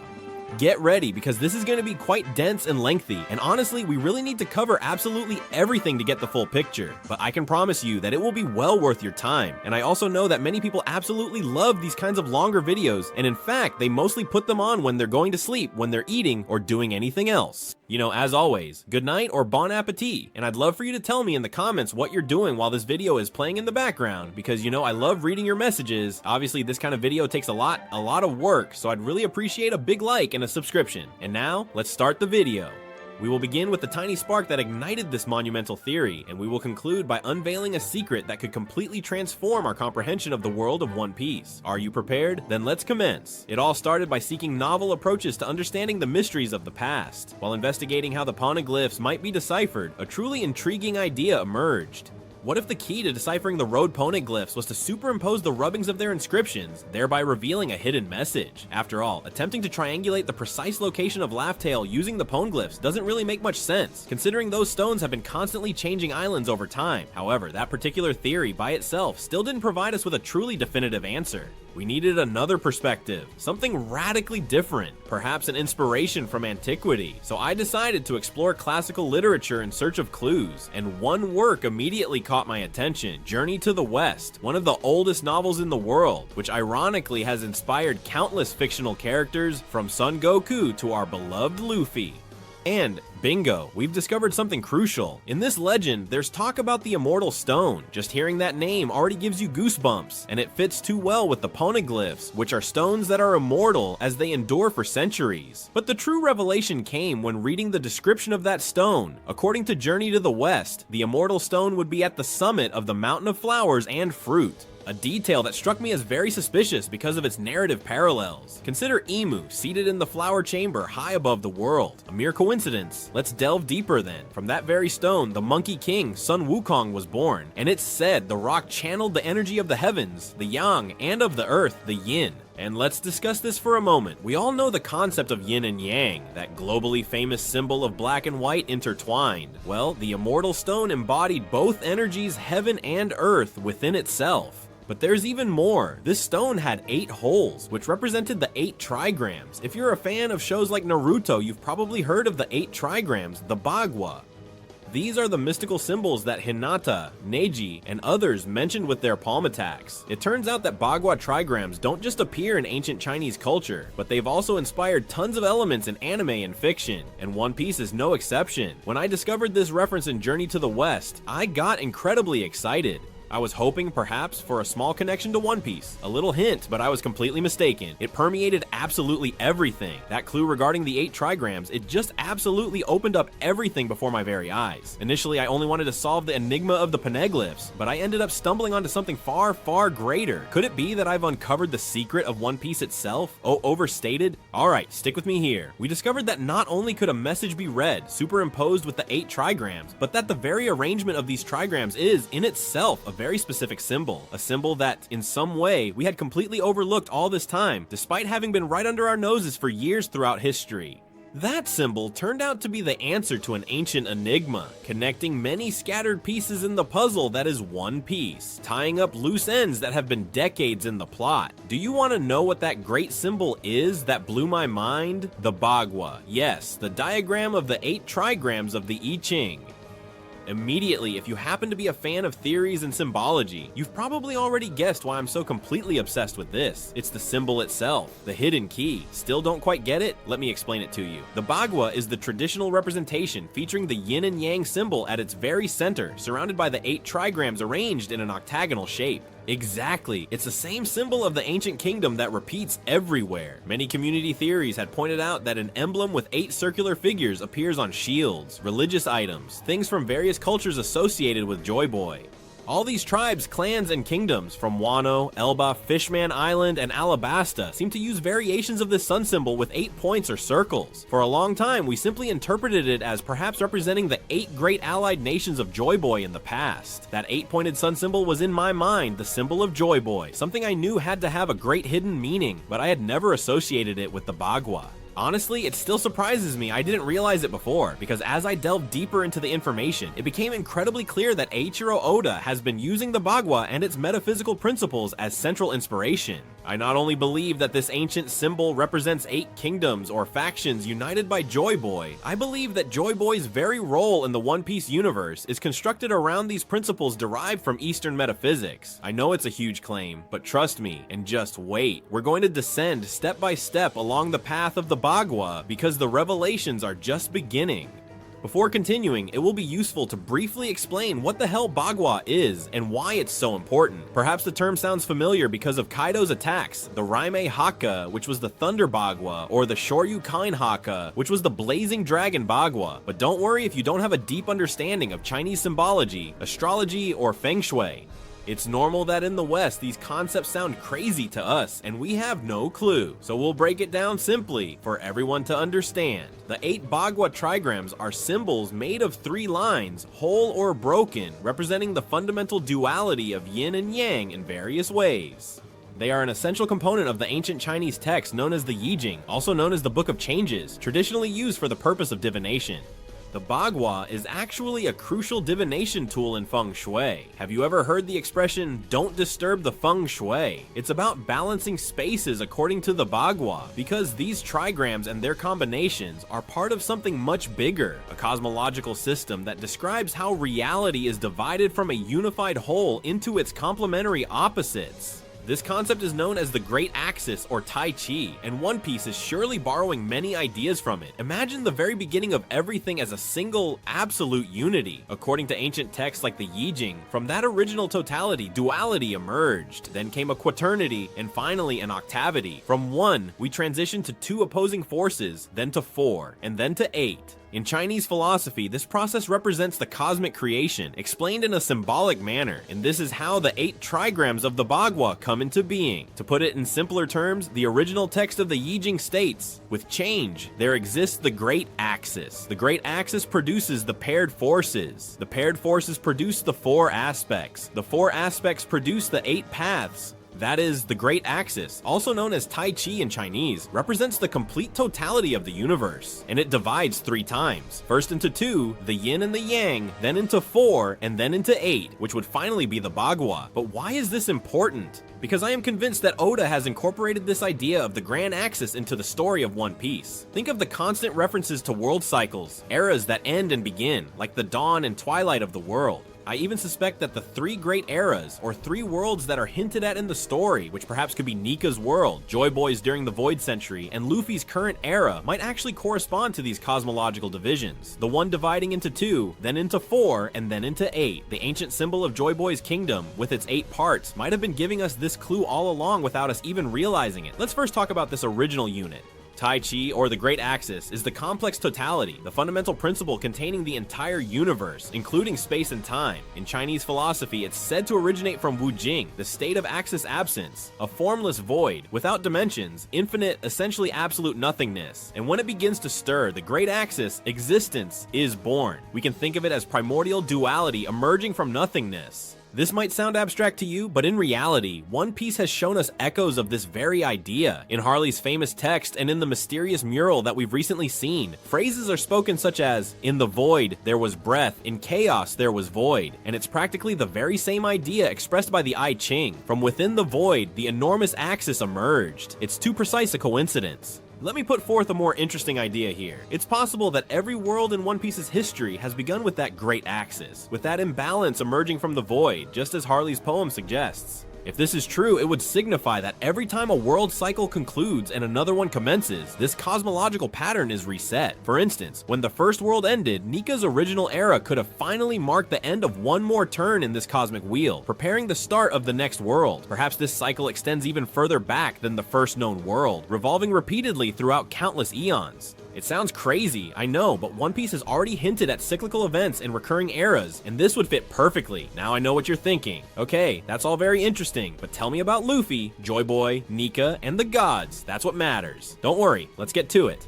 Let us recap. From the one, the Great Axis emerged, which then divides into 2 opposing forces, and these 2 forms, as we have mentioned, are the yin and the yang, and now we move into much more familiar territory. Things like light and darkness, day and night, active and passive, masculine and feminine. In iconography, it is the well-known half-white, half-black circle, possibly the most famous symbol of all time. Along with, I don't know, well, any symbol you can think of, leave it in the comments. One that's very well known. It's no surprise at all that Oda has taken this concept as a sort of backbone in his story. After all, One Piece has always been about dualities, pirates and marines, freedom and control, day versus night. What do yin and yang represent according to philosophy? Well, together they represent totality, universal balance, but separately, each one has distinct qualities. Yin is darkness, the receptive, the original, central, and passive. Yang is light, expansive, extreme, and active, pushing towards the limits. More poetically, yin is night and yang is day. Many in the community already knew this concept, it's no secret. However, thanks to the revelations of the latest chapters, especially in the Elbaf arc, where Oda has been making certain references to ancient gods, suddenly all the pieces strongly fall into place for us. In One Piece, this phase of duality, the yin and the yang, is clearly reflected in 2 legendary figures, Nika and what we could call his counterpart, the god of the earth. Nika, the sun god, the liberator, represents everything bright and active. He embodies the yang. Think about Luffy in his Nika form. He is literally the warrior of liberation. A being of light whose body is radiant white in 5th gear. Its power is laughter, joy, and an overflowing imagination, bringing smiles and good vibes to everyone.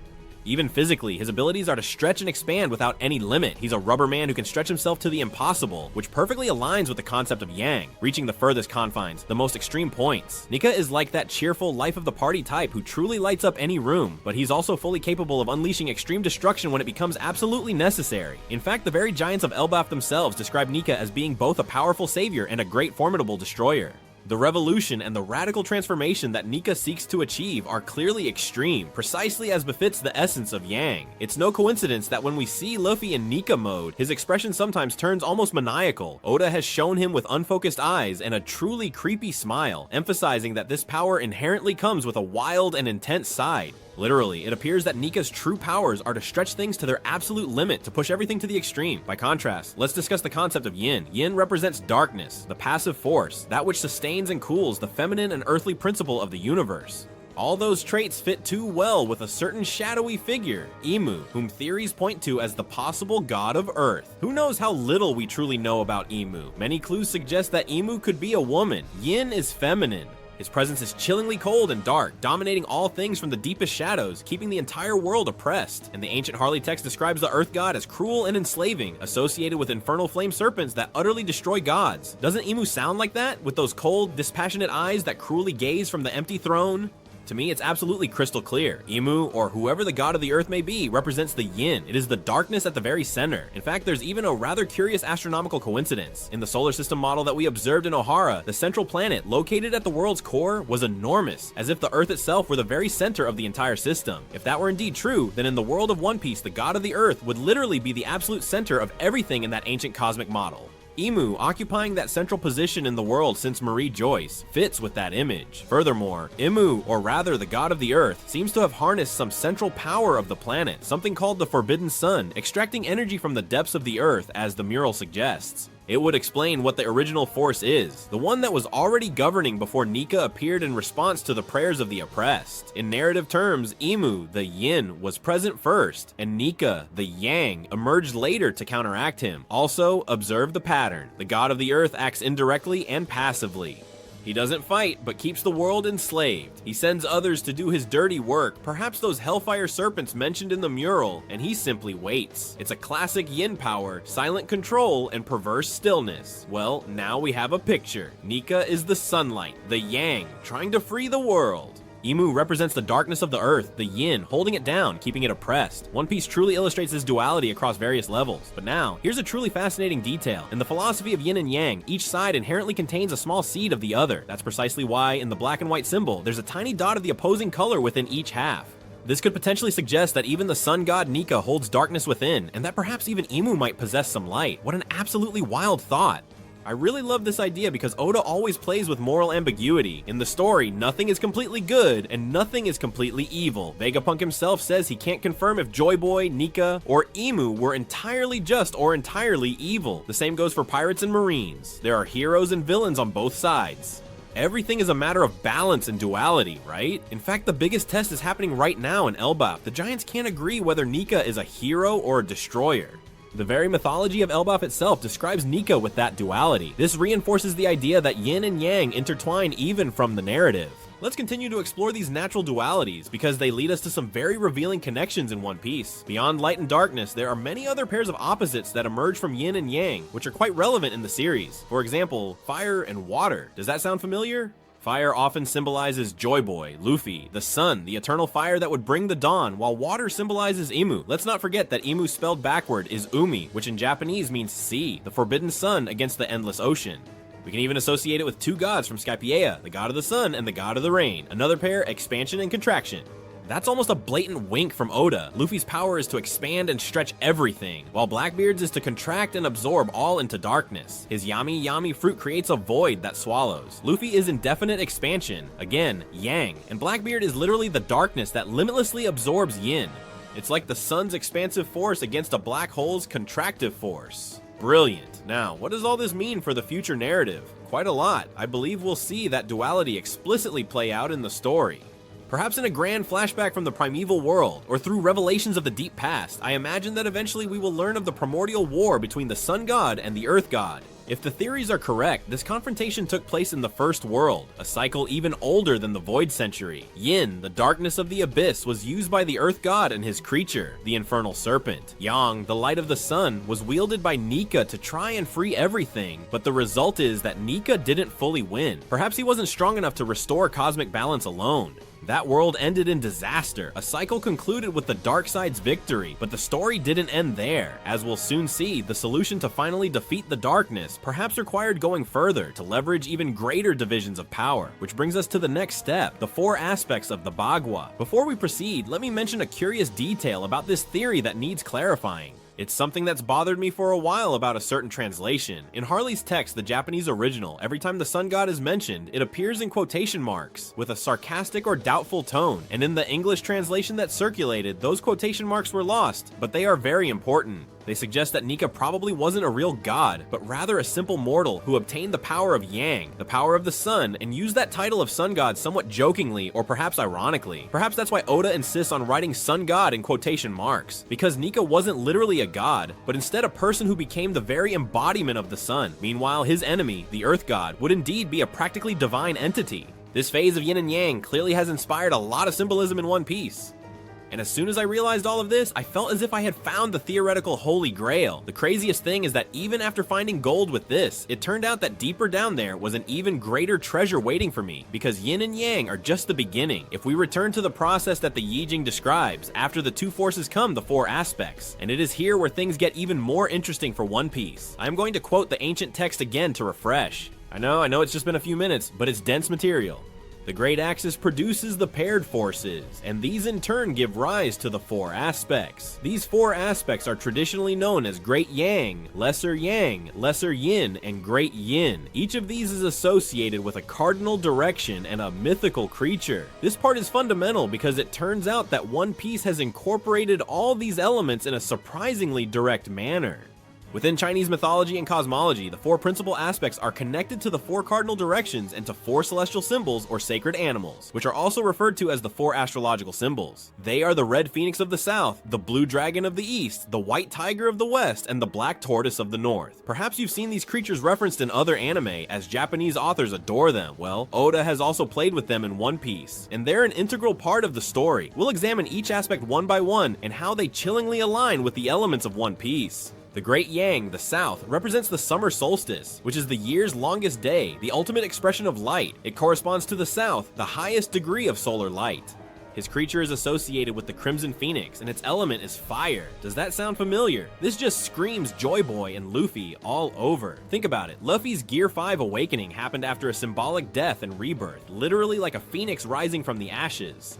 Furthermore, the Great Yang also symbolizes the cycle of death and rebirth, particularly associated with the summer solstice. In addition, Luffy possesses attacks such as Red Rock and Red Hawk, which conjure fire in the form of a bird, a blazing red hawk. Coincidence? Oda has been really emphasizing Joy Boy's connection to fire and the sun. Joy Boy is the one who wanted to bring about the new dawn. Luffy is the living embodiment of the sun god, Nika. However, the clearest connection is almost literal. Joy Boy had the Kozuki family create the poneglyphs, and the Kozuki clan symbol is a large red bird with a sun. It's basically a phoenix with the sun emblazoned. This is a perfect one-to-one correspondence with the Great Yang, the southern phoenix, and when I saw this connection in my head, I felt like Mario collecting all the coins in the game. It was an incredible moment to think, I've got it for this theory. Let's move on to the Lesser Yang, the eastern one.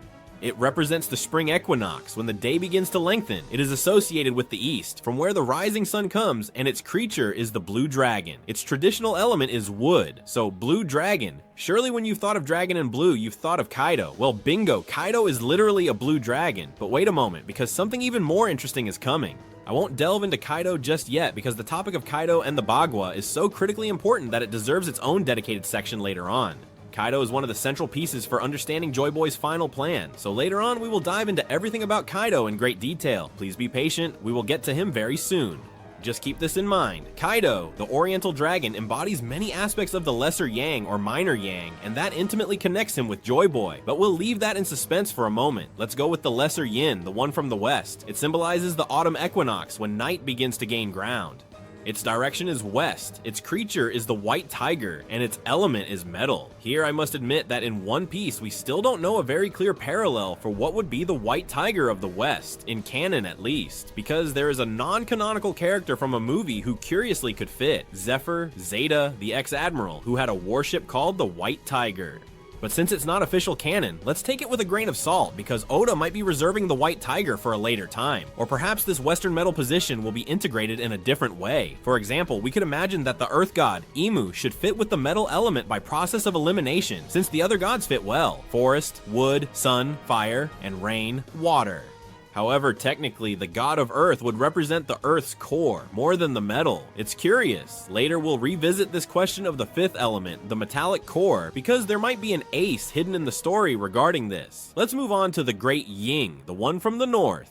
It marks the winter solstice on the longest night, the point with the least amount of sunlight. Its direction is north. Its mythical beast is the black turtle, sometimes described as a turtle intertwined with a snake, and its element is water. Now, this clearly is the opposite of the Great Southern Yang, and in One Piece, it corresponds to Joy Boy's great antagonists, Imu and Marshall D. Teach, Blackbeard. Imu, as we've already discussed, is obsessed with extinguishing the sun. Literally, he has erased islands from the map with a weapon, plunging the world into darkness, and his probable inverted name is Umi Sea, meaning water. Blackbeard, on the other hand, is a user of darkness, the Yami Yami. It creates a kind of black hole, and its domain is abyssal darkness. And do you know what the fruit is called in Japanese? Yami Yami, which implies deep darkness, abyss. An abyss is precisely one of the ideas associated with the water trigram in the Bagua. The deep, the danger, the abyss. Everything fits. Blackbeard and Imu are the embodiments of the great yin, the longest night, the greatest darkness, and this element of water or of darkness has been steadily gaining importance. Blackbeard steals his powers. Imu manipulates from the shadows. They represent the very pinnacle of yin. It's also quite remarkable that both are trying to devour everything in their own distinct way. Blackbeard quite literally, with his all-consuming darkness, and Imu perhaps inundating the entire world with water.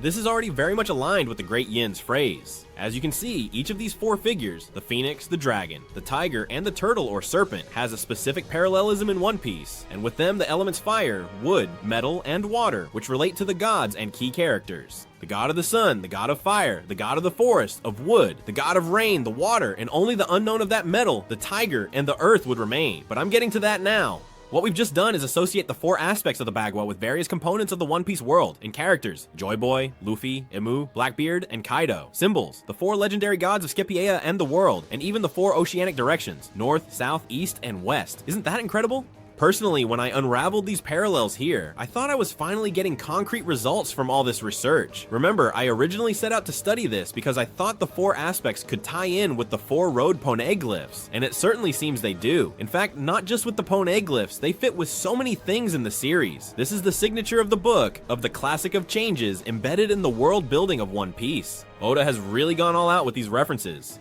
Before we move on, let's clearly outline the four key aspects as they are vital. The Great Yang, the one from the south, which is fire, the Red Phoenix, summer, the maximum light.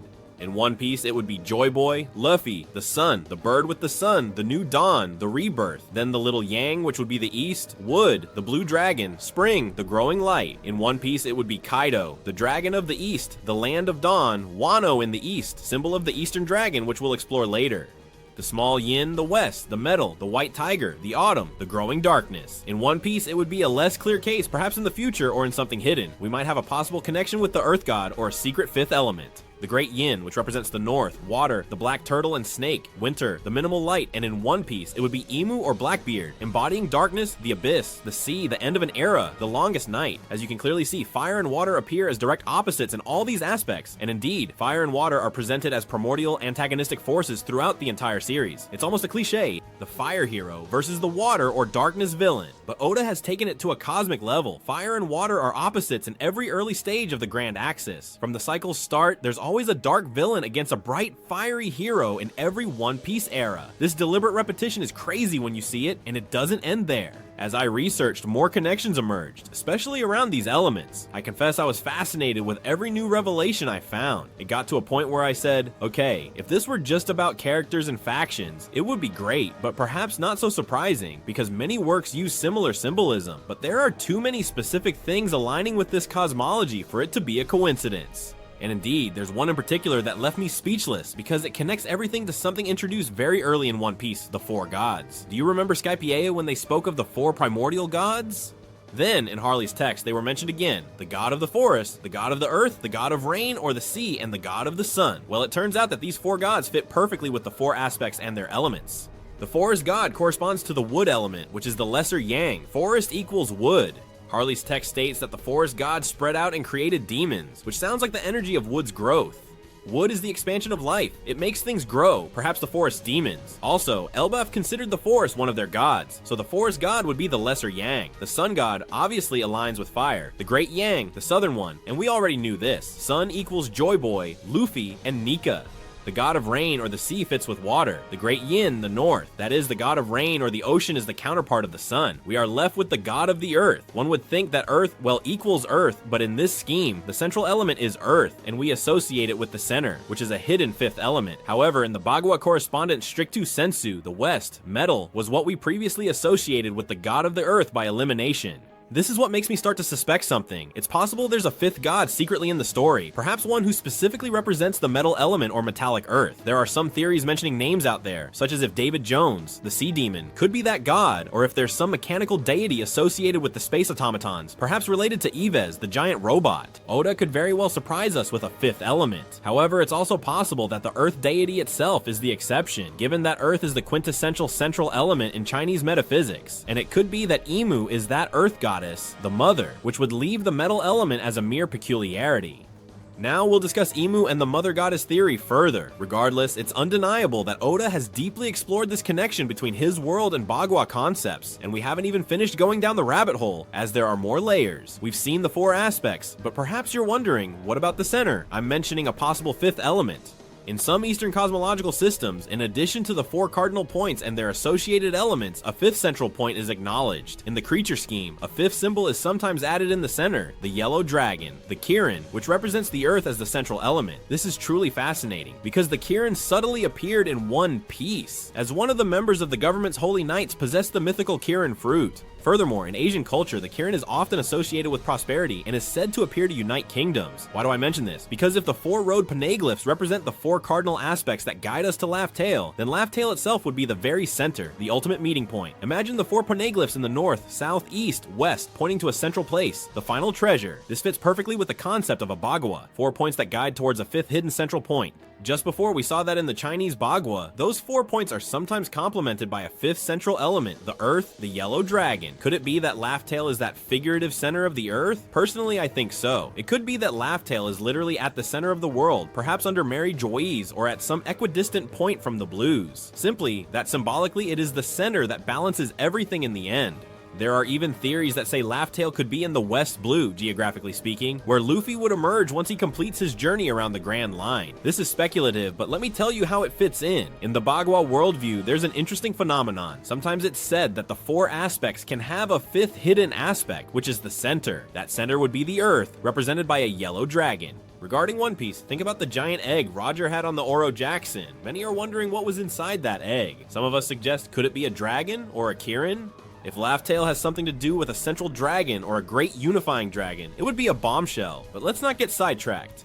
The important thing is that the idea of a hidden center, one that connects all 4 points, was already implicit in my initial search. The 4 poneglyphs point to the One Piece. Well, the Bagua provides a conceptual framework for this. Imagine Laugh Tale is literally at the world's center, perhaps beneath the Red Line itself, or some secret equidistant place. It might require that only by combining the information from the 4 road poneglyphs, its entrance is revealed. And how curious, the ancient mural I mentioned earlier about Elbaf showed something or someone extracting a forbidden sun from the Earth's core. What if Laugh Tale was connected to that core? Could it be the place where Joy Boy hid the way to return that energy to the planet or balance it? I know I'm speculating, but sit down and think about it for a minute. Laugh Tale, the final treasure, could be at the center of the world, metaphorically or literally, waiting to be found once you understand the 4 directions. I want to emphasize that this is just one interpretation of many possible ones. We'll come back to Laugh Tale with more evidence. At this point in the investigation, I assure you I was jumping out of my seat and finding connection after connection. And there's still a lot to unpack because we haven't even finished discussing the 4 aspects. We left off with the 4 aspects corresponding to Joy Boy's story in the Void Century, and that they could have been physically manifested as the 4 road poneglyphs. This implies something big. The poneglyphs would actually be Joy Boy's legacy to guide the next bearer of the dawn.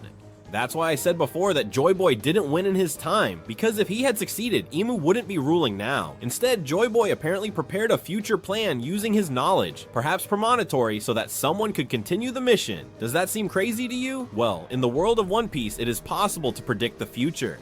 We saw it with characters like Basil Hawkins, who uses cards to predict outcomes, Madame Shirley, who had a vision of Luffy destroying Fishman Island, Toki herself traveled to the future knowing she had to find the next Joy Boy. Everything suggests Joy Boy had some method of divination or prophecy, and this is where it all connects. The Bagua is a divination tool, as we've previously mentioned. The trigrams were used as stocks or coins for predicting the future since time immemorial. Joy Boy, with the poneglyphs, could have been doing precisely that, leaving prophetic guides for the future, making sure that eventually someone would come to finish what he had begun. I firmly believe that the Void Century, the era of Joy Boy, is the phase of the 4 aspects of this great cycle. Everything Joy Boy did, from Queen Lily's alliance with Alabasta to distribute the poneglyphs, to the creation of ancient weapons like Poseidon, passing through Toki and leaping through time. Those were desperate measures planned by Joy Boy because he knew, perhaps thanks to the Bagua, that someone in the future would have the opportunity to achieve what he could not. In other words, Joy Boy used his era of the 4 aspects as a bridge to Luffy's era so that he could contemplate the Grand Axis and restore the final Bagua. Why do I believe this? Because everything points to the culmination in the complete Bagua. Joy Boy knew his attempt to defeat Imu, the darkness, had failed in his era, but he saw signs that a future opportunity would arise. let's consider what it truly means to usher in the new dawn. In my opinion, bringing the dawn means re-establishing the original cosmic order, that is, restoring the primordial Bagua, which we'll discuss shortly. Joy Boy planted the seeds so that Luffy could accomplish this many centuries later. Having arrived at this juncture, we have discussed at length the significant axis of yin and yang and its 4 fundamental aspects. Finally, it is time to thoroughly examine the absolute central figure of this entire theory, the complete Bagua, which comprises the 8 trigrams. We have been alluding to it throughout our entire discussion, but now we will bring it to the forefront and observe how it directly connects with our current narrative. I'm truly delighted to finally be able to speak to you about this, because it's something I've been hinting at without ceasing. The Bagua is real in One Piece. The 8 trigrams, also known as the 8 paths or 8 directions, are simply the final division of what we were discussing. From 2 forces we move to 4 aspects, and from 4 aspects to 8 divisions. These 8 symbols represent the fundamental universal forces that, in tradition, were used for divination, yes, but they also symbolize different charges of energy and balance within the universe. And if you've been following the mathematical count of the cosmology of yin and yang, from 2 we go to 4, and that generates 8. It's important that out of these 8 trigrams, 4 are associated with yin and 4 with yang. In other words, they're split into 2 groups of 4. Half of the trigrams possess a yin nature, darkness, and the other half a yang nature, light. This will give us new connections with One Piece. Let's list them briefly. The trigrams that are associated with yin, which represents darkness, include heaven, water, wind, and the lake. In contrast, those connected to yang, symbolizing light, are thunder, the mountain, fire, and the earth. From these specific names, various elements of nature or abstract concepts are derived. When arranged in the circle, they form the Bagua diagram. Some of these associations might initially appear counterintuitive. For example, in the traditional arrangement, heaven is placed on the yin side, along with water, wind, and lake. One might naturally think heaven equals light equals yang. However, ancient philosophy, specifically heaven within the context of the primordial Bagua, represents the creative yet also stern paternal figure, and is positioned in complementary opposition to earth, which embodies the maternal figure. I will explain this in more detail in a moment. The point is that in the manifest Bagua, which represents a different arrangement of the trigrams, these positions are altered. Now, how do these 8 trigrams relate to One Piece? In many ways. Let's start with something I've been waiting to say since the video began. One of the trigrams, yin, specifically the water trigram, Kan, is represented by abyssal water and the longest night. Does that sound familiar? It is literally the symbol of the abyss and eternal night. In the Bagua diagram, the water trigram is placed at the top, in the north, marking the deepest darkness, the cosmic winter. This coincides with what we've already identified. The Abyss and the Eternal Night represent Emu or Blackbeard, who is the pinnacle of yin in One Piece. It's the position of the god of rain or the sea, the profound darkness that we mentioned before. Seeing that Kan, water, is literally abyss in the classical interpretation was an enormous confirmation for me. The symbolism fits perfectly. At the opposite end of the Bagua, the lower part in the south is the fire trigram, Li, which has the highest radiant energy, the symbol of the longest day, the radiant sun. This represents summer, maximum light, and indeed, in the manifested Bagua, fire is associated with the south, which is the traditional representation placed at the bottom of the diagram and is the symbol of the sun. This is quite clearly Joy Boy, Nika, or Luffy with his radiant sun. We've already discussed the full significance of fire or the sun for Joy Boy. Up until now, we'd aligned Joy Boy with the east, since Wano is the land of dawn, and with the south of the phoenix and fire. But then, what's the conclusion? Well, both things are true because, as I will explain shortly, there are 2 versions of the Bagua in cosmology, one primordial and the other later or manifested. In one, fire is in the east, and in the other, fire is in the south. And One Piece seems to use both versions at different times, especially as part of the narrative of a cosmic change, which is simply astonishing. But let's not get ahead of ourselves, we'll definitely get to that twist. For now, let's be clear, the fire trigram is the radiant sun and the dancing joy. Yes, dancing, because this trigram, Li, fire, also symbolizes dance, laughter, and the quality of adhesion or attachment, like the flame that clings to wood.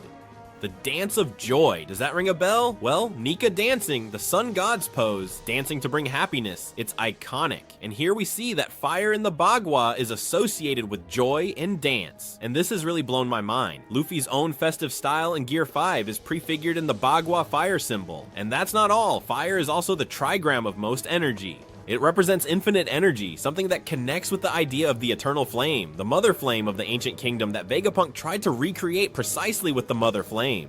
Luffy, the bearer of fire, of liberation, embodies that overflowing energy. Now let's look at some other trigrams. Thunder, Chen, is a yang trigram associated with the east. In the manifested Bagua, it symbolizes impetus, excitement, and commotion. In One Piece, thunder makes me think of Kaido again, because of his thunder Bagua technique, the Raime Haka. This one specifically bears the name of this trigram. Thunder represents new beginnings, sudden movements, revolutions, and Kaido wanted to ignite a global revolution, creating the greatest conflict in all history. Thunder in Bagua is the energy of the east, the dawning of something new, and symbolizes spring breaking the ice. Kaido was planning to initiate the Great Final War, which he believed would be the dawning of a brand new era, of course with him at the helm, completely mistaking his role.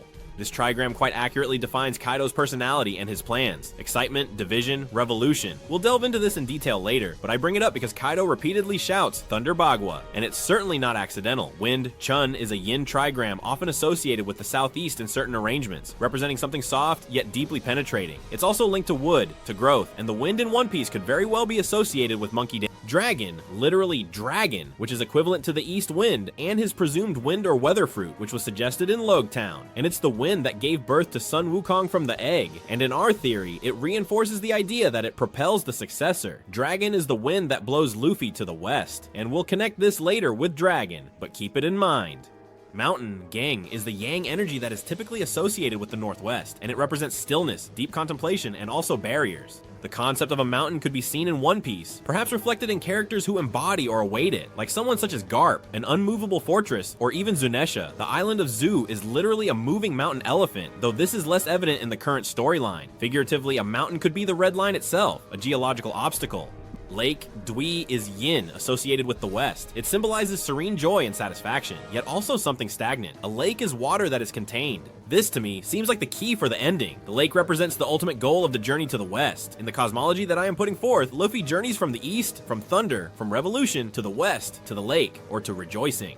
The lake is the reward, the celebration, and the peace after the storm. Think of Binks' sake and the song. Let's drink and sing until dawn, even if there's a storm on the horizon. In the end, there will be laughter. Perhaps a lake of sake where everyone celebrates. Later, we'll revisit this idea of the lake because it directly relates to Laugh Tale. Heaven, Chien, is yin in the primordial Bagua, but in the later Bagua, it becomes yang and is associated with the northwest. It represents creativity, the power of the sky, the firmament. It has a One Piece. It could be the idea of the sky era versus the sea era, as handled by the calendars. Later we'll touch on this. We could also associate it with the ancient sky god, perhaps. There are theories of an original fallen sky god, maybe a Lunarian, and interestingly, the sky could be represented by figures like Enel, who was believed to be the god of the sky or the moon, or by the Lunarian's legacy. For now, let's keep it in mind.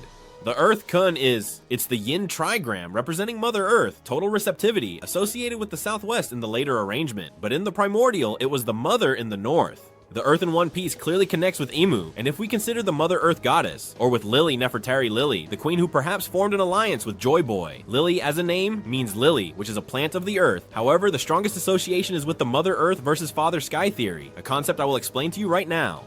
Now, with all the trigrams on the table, I have to tell you something incredible. The literature mentions two Bagua arrangements. One is the primordial Bagua pre-heaven, and the other, the manifested Bagua post-heaven. These are two ways to order these 8 trigrams around the central yin-yang, and each has a meaning. The primordial Bagua, that attributed to the legendary Emperor Fu Shi, is considered the arrangement of the former heaven, the original cosmic form existing before the manifest world. The later Bagua, attributed to King Wen, is the arrangement of the post-heaven, the way energies were ordered in the manifest world after a certain change. In simpler terms, the primordial Bagua represents an initial, ideal, or earlier state, where heaven, the father, is in one place, and earth, the mother, in another, while the posterior Bagua represents the current state manifested after a great change. Guess what? One Piece seems to allude to both Bagua, hinting that there was a time when the world was turned upside down. In the primordial Bagua, the trigrams are organized like a family. The father sky to the south, the mother earth to the north, and between them, 3 sons and their 3 daughters occupying the east and the west in pairs. In this ancient arrangement, fire and water are located in the east and the west, respectively, precisely where we initially anticipated. Fire in the east, rising sun, water in the west, sunset ocean. However, in the posterior Bagua, fire moves south and water north, with heaven and earth displaced. This change is precisely like moving from a calendar with the sky above to one with the sea above. Does that sound familiar? Exactly. History mentions that about 1500 years ago, civilization changed from the sky calendar to the sea calendar. This perfectly aligns with the idea that the order of things was inverted, shifting from a sky above the earth to a sea above the sky. I dare say Oda suggested this cosmic change in a historical key. But why does this matter? Because it implies that the Great War, or a past event, perhaps the Void Century War, or an earlier event, literally flipped the world, symbolically or even physically. The primordial Bagua, heaven over earth, shifted to the later Bagua, water over fire. This means the Mother Earth goddess could have usurped the top position, placing the sea or water over the sky. In the new order, water, which is Imu, was above, and fire, the sun, was below in the energetic representation. This aligns with the theory that Imu and the world government established a new era centuries ago, perhaps sinking the ancient land beneath the sea. Remember the Great Flood? Well, now we know that Imu could flood large portions of the world. At the same time, many cultures began to worship the sea more, its tides or rains, than the sky. We have not only historical, but also narrative context. It is suggested that the original conflict might have been between a Mother Earth goddess and a Sky Father god. Several details point to this. For example, let's consider Imu, his fixation on Nefertari and Lily, his obsession with a woman from the past. Everything points to a passionate personal relationship, as if Imu had had a partner or consort. Let's also consider the recurring theme by Oda about love causing major conflicts. We saw it with Odahime, with Shirahoshi being loved or hated, with Shaki being a key figure in God Valley. Oda tends to weave romance into backstories. And if the Great War's origin was a love dispute between the sky, Nika Joyboy, and the earth, Imu, a broken marriage that led to global chaos, the idea sounds wild, but it fits poetically. Joyboy, or his predecessor Nika, perhaps was the husband of the earth goddess Imu in this first world. He was the god of the sun only by title, as he was the consort of the earth goddess who was ruling. At some point, he betrayed her to save the slaves or the oppressed. That's why they sarcastically called him the sun god, because he wasn't a true god, but a mortal who dared to defy the reigning goddess. This would fit the sun god notation we mentioned, and explain how someone gained the forbidden sun power, the core's energy. Perhaps Nika could only access that power by being near the earth goddess. Perhaps it was her husband or her partner who knew her deepest secrets or held her trust. This mythological drama, in the style of Uranus versus Gaia, the Sky Father against the Earth Mother, or even like Adam versus Lilith in other ancient tales, could be the very core of the story's beginning in One Piece. Include real mythological references too. Gaia, Mother Earth in Greek mythology, was betrayed by her children, leading to a family drama, or the concept of Mother Nature versus humanity, which now appears in arcs like the Drought, the Earth's Punishment, or in Skepiea with land versus sky, or in Wano, an ecological imbalance. Oda always includes ecological and family themes. What if Imu turned out to actually be the original Mother Goddess Earth? Imu in Japanese could quite easily be a female name. Imu-sama even sounds rather maternal. I'm not sure why. And Joyboy or Nika would be the father who sought to take the lead role and triggered a cosmic marital conflict. Modern indications point to Imu being a woman. It was revealed to us that Shaki was Hachinosu's crown jewel 40 years ago, basically the coveted pirate queen, and her romance with Rayleigh changed things. They're showing us powerful women pulling the strings. Lily's involvement in the world government's founding was crucial. It wouldn't surprise me if Imu were an original queen. If this were true, just imagine the scene. The first world was governed by the Mother Earth goddess with her consort, the sun god, and all was well until her consort Naka decided to rebel out of love for humanity, seeing the slavery and suffering caused by his wife. A celestial war breaks out. Perhaps Nika convinces the others, the 8 allied kingdoms, to join him to overthrow the tyrant. War causes floods, a universal deluge trying to halt Mother Earth, submerging things or usurping her power. The world is turned upside down, literally, changing the calendar from sky to sea. In the end, Nika loses. He's defeated because he wasn't strong enough to defeat Mother Earth, who would be Imu, but he achieves something, snatching away her hope for a future. Joyboy takes over after Nika and prepares the resurrection of the long-term plan. The Earth Goddess Imu now reigns over a flooded world, no longer over dry land, but a global ocean. Perhaps that's why instead of an earthly kingdom, a global maritime government is established, and Mukami, from a goddess of fertile earth, becomes a goddess of aquatic darkness. Umi, ocean? Since then, 800 years of night have begun, awaiting the new dawn. This might sound like crazy fanfiction, but Oda has dropped unexpected revelations before. Look at Im. The Harley text says they will surely meet again.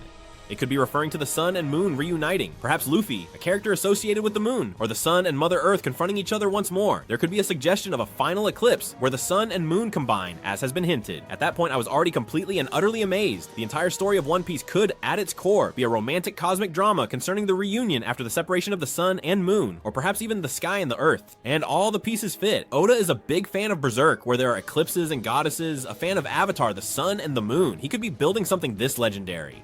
Let's return to the Bagua. We've already connected the shift from primordial to posterior Bagua with that change of eras, the calendar of the sky to the calendar of the sea. In fact, it's mentioned this change occurred about 1500 years ago, not 800, so perhaps it was a prelude. The first inversion took place, and then came the War of the Void Century 700 years later, where Joy Boy played his part. It's possible that the entire worldview was inverted initially, with the sky being first and then the water above, and then Joy Boy almost succeeded in reversing it once more, but not entirely. And it's important to remember that these are merely conjectures. What's concrete is that Odd included chronological data that aligns with this theory. Also, details like the Bagua is usually drawn with south at the top in maps or trigrams, so that the sky to the south would be equivalent to up, even if it sounds inverted to us. It's a technicality, but it's curious how even that can be related to drawing the map of One Piece. Perhaps the map itself is inverted in relation to the actual coordinates. Let's not get into that. Allow me a moment to express the satisfaction I feel from finding these connections. I truly love being able to dive headfirst into this crazy material and find that everything aligns perfectly with the show's themes. And these mega theories always manage to scratch that itch that sometimes the weekly clues just don't quite manage to satisfy.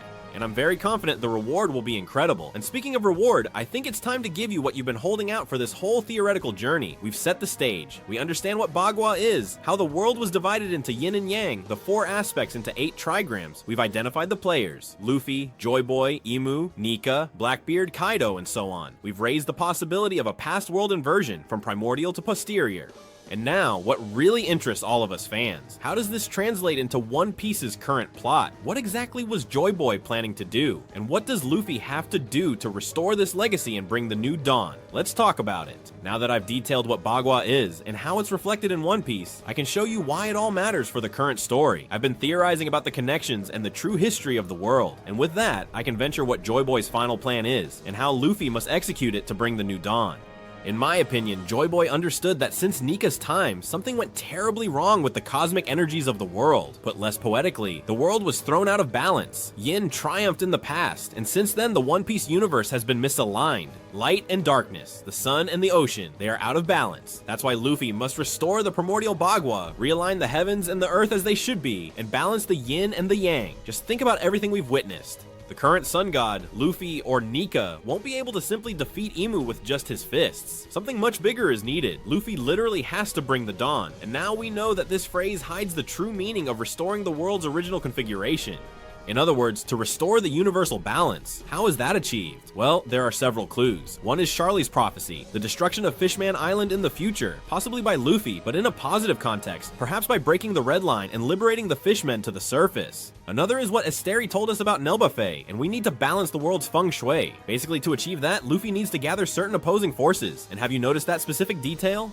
Luffy has been pushed along by the West Wind, Dragon, towards his ultimate destiny in the West. And not only Luffy, we witnessed how Nika was propelled by the fervent prayers of the slaves, that figurative wind. Joy Boy, perhaps, was propelled by the sea breeze that they mention in Binks' sake. All bearers of the sun's flame need a wind to carry them. This suggests that Luffy won't act alone. Just as Nika had the people's support, Joy Boy had his allies. Luffy already has his key allies, Dragon, his own father, who literally controls the wind and is leader of the revolution. Let's remember it was the thunder of the east. Vivi could be another. Lily's heir, who perhaps knows more than she lets on. Shirahoshi, who would be Poseidon, controlling the Sea Kings. Frankie and Robin, with Tom and O'Hara's legacy, the sun and wisdom. And all these elements should unite. I believe Joy Boy left something on Laugh Tale to facilitate this restoration. And here we get to the core of the final mystery, which is the One Piece. What's on Laugh Tale? I gave you a big hint. Laugh Tale's theory is in Binks' sake bottle or barrel, the legendary liquor that will unite the world. This idea was proposed by Arthur from Library of O'Hara, and I support it with all my findings. It makes sense that after all, what Joy Boy truly wanted was a global celebration, the union of all people sharing a drink of friendship. It seems too simple, but sometimes the answers are. The One Piece could be exactly that, something that unites all the pieces. And what better than a global toast to symbolize unity? Let's recap Binks' sake song, because it holds some extremely clear clues. There's a line that says, "But if you hold on, the morning sun will rise again." And its counterpart, "Don't be sad, for tomorrow night the moon will also rise." We interpret that this means waiting for the next Joy Boy, Luffy, for the sunrise, and it suggests that the moon or darkness will also play a role. This sounds like both sides must unite, meaning the sun and moon have to work together. Could be allegorical. Luffy perhaps must work with another moon character. Who? Blackbeard, right? Or maybe another D, or it could be literal. Imagine a final eclipse where Imu and Luffy use their powers at once, and something happens. Then there's the line, as long as you stand firm, a new dawn will come. Binks' sake tells a story of defeats, but holding on to hope. I believe Joy Boy composed it for his crew after his own defeat. It's a message of, wait for the next one and keep the faith. But there's another super important line from the song that intrigues me. Don't look at me so sadly, because tomorrow night the moon will also rise. This concept of looking down and the moon rising, I related it to the Bagua. The water represents depth, lowering one's gaze, moon or abyss. And this might imply that both the sun and the moon must work together for the ultimate goal. Or perhaps that not only Son Luffy is important, but also someone from the dark side will rise. Maybe it means Blackbeard will also play a role to complement the plan. I've always thought Teach isn't a completely simple villain. He could, in a twist, unintentionally help achieve balance. For example, by eliminating the Gorosei, or something Luffy couldn't do alone, or perhaps another Moonbearer. Amu himself surrendering sounds improbable, but the phrase, "they will surely meet again," from Harley's text still reminds me of the sun and moon reuniting. I mentioned a possible final eclipse before. It could be both literal, a final staging like a solar eclipse, symbolizing the union of the sun and moon to restart the cycle, and metaphorical, the improbable alliance of Luffy and some character of the night against a greater evil. Who could that Knight of the Moon I hinted at be? There are theories that Enel is the moon or the Lunarian race itself, but I won't elaborate on that here. The important thing is, yin and yang must somehow come together to restore harmony. Returning to Laugh Tale, if there truly is a gigantic lake of sake waiting, the size of a city or island, it would be the perfect setting for the grand final toast. Imagine Joy Boy left behind a colossal cup, perhaps literally carved out like a lake, for all the world's races to drink from together when dawn breaks. The One Piece could very well be a grand event of unity, that promised banquet where everyone shares a laugh, since Laugh Tale is a tale of laughter. Now consider this, Kaido in his final battle was drinking and laughing just like Luffy. Both ended up laughing uproariously at one point, almost celebrating the combat. Kaido even stated that joy and drinking are part of one's strength. His most powerful technique, the Shuron Jake, the drunken master, made him stronger when he drank. It's ironic that Kaido, who wished to be Joy Boy, found his hidden strength in drink. Perhaps unknowingly, he was revealing the key to Joy Boy's true legacy, the celebration, camaraderie, and liberation through shared joy. Kaido drowned himself in alcohol out of depression, but his drunkenness found power. Luffy, on the other hand, always drinks to celebrate with his friends, and this is pure strength as well. Remember how after every arc he's revitalized at a banquet, and Binks' sake is all about drinking with friends no matter what. This makes me think that sharing sake is literally the magic to unite the world. It's the ritual of brotherhood, like Luffy, Ace, and Sabo sharing the cup under the tree. Oda really emphasizes this. The ceremony of the sake cup creates strong bonds of brotherhood. Now imagine scaling that to a global level. The day all races and peoples share sake at one table, Joy Boy's dream will be fulfilled. That could be the end of One Piece, not a great weapon or a throne, but a massive toast of unity. Of course, before the party, we must defeat the final villains, especially Blackbeard. I believe both Teach and Emu represent distinct yet linked problems. Blackbeard is like the heir to Rox D's spirit. Zebek, an anarchy that wanted the era of chaos, a thunder that couldn't be controlled. Teenage Kaido admired rocks, which is why his Wawa was the thunder, the revolution. Teach desires absolute freedom for the strongest. That is the dark, selfish freedom. Luffy will have to defeat him to prove that true freedom brings joy to all, not just oppression and selfishness. Emu, for his part, embodies eternal stagnation, the night that never ends, the suffocating control that prevents the dawn. To defeat Emu means breaking these chains and allowing a new dawn to finally break through. Defeating Teach will mean uniting all the conflicting wills, because Teach truly represents a deeply twisted will. Ultimately, Luffy will defeat both Emu, who embodies the extreme yin, and Teach, the corrupt yang, and by doing so, he will finally complete the dream that was bequeathed to him, thus restoring the cosmic balance of the world. In terms of the prophecy, Luffy will restore the primordial Wawa in the modern era, returning heaven and earth to their rightful place, bringing the long-awaited dawn. When that happens, what will we see? The new dawn, possibly a literal impressive dawn, after some long night or eclipse, and all the world's people celebrating together. Countries like Wano, once isolated and now open, races reunited, fishmen on the surface, giants in society, the ancient sea, the celestial dragons overthrown, the will of D fulfilled, the people of D. They are the natural enemies of the gods, that is, of Emu, and in the middle of the celebration, Luffy achieving his dream, a banquet where everyone eats until they're full. Let's remember, Oda said that Luffy's still unrevealed dream is something childish and simple.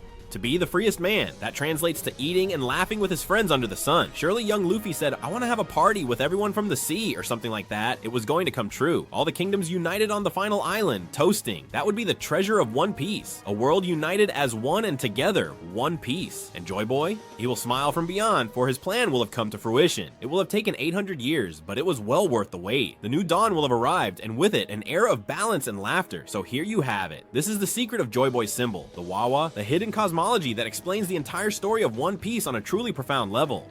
Explain why Joy Boy is so important, what the new dawn means, why Luffy is needed to bring it, and how the entire One Piece universe, from mystical forces to prophecies and songs, revolves around balancing the energies of yin and yang, of the sun and moon, of fire and water. Joy Boy left a plan, and Luffy will execute it. At the end of the day, One Piece will have told us a story about reuniting what was broken, about bringing back light after a long darkness, and above all, brotherhood, laughter, and shared freedom. Because if this series has taught us anything, it's that the true treasure is people united and laughing under the same sky.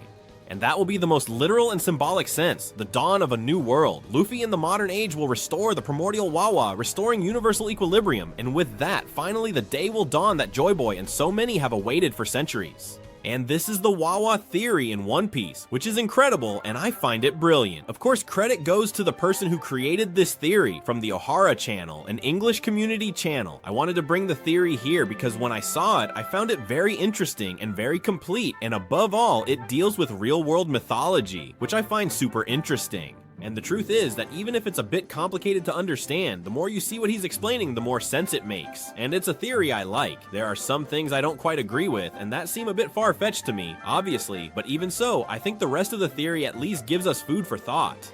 Likewise, as always, I want you to leave me right now in the comments everything you think about this theory. Whether you liked it or not, if you have anything to add, leave it in the comments because you know I'll always be reading them. And you know if you like the video, you can leave a huge like, subscribe to the channel,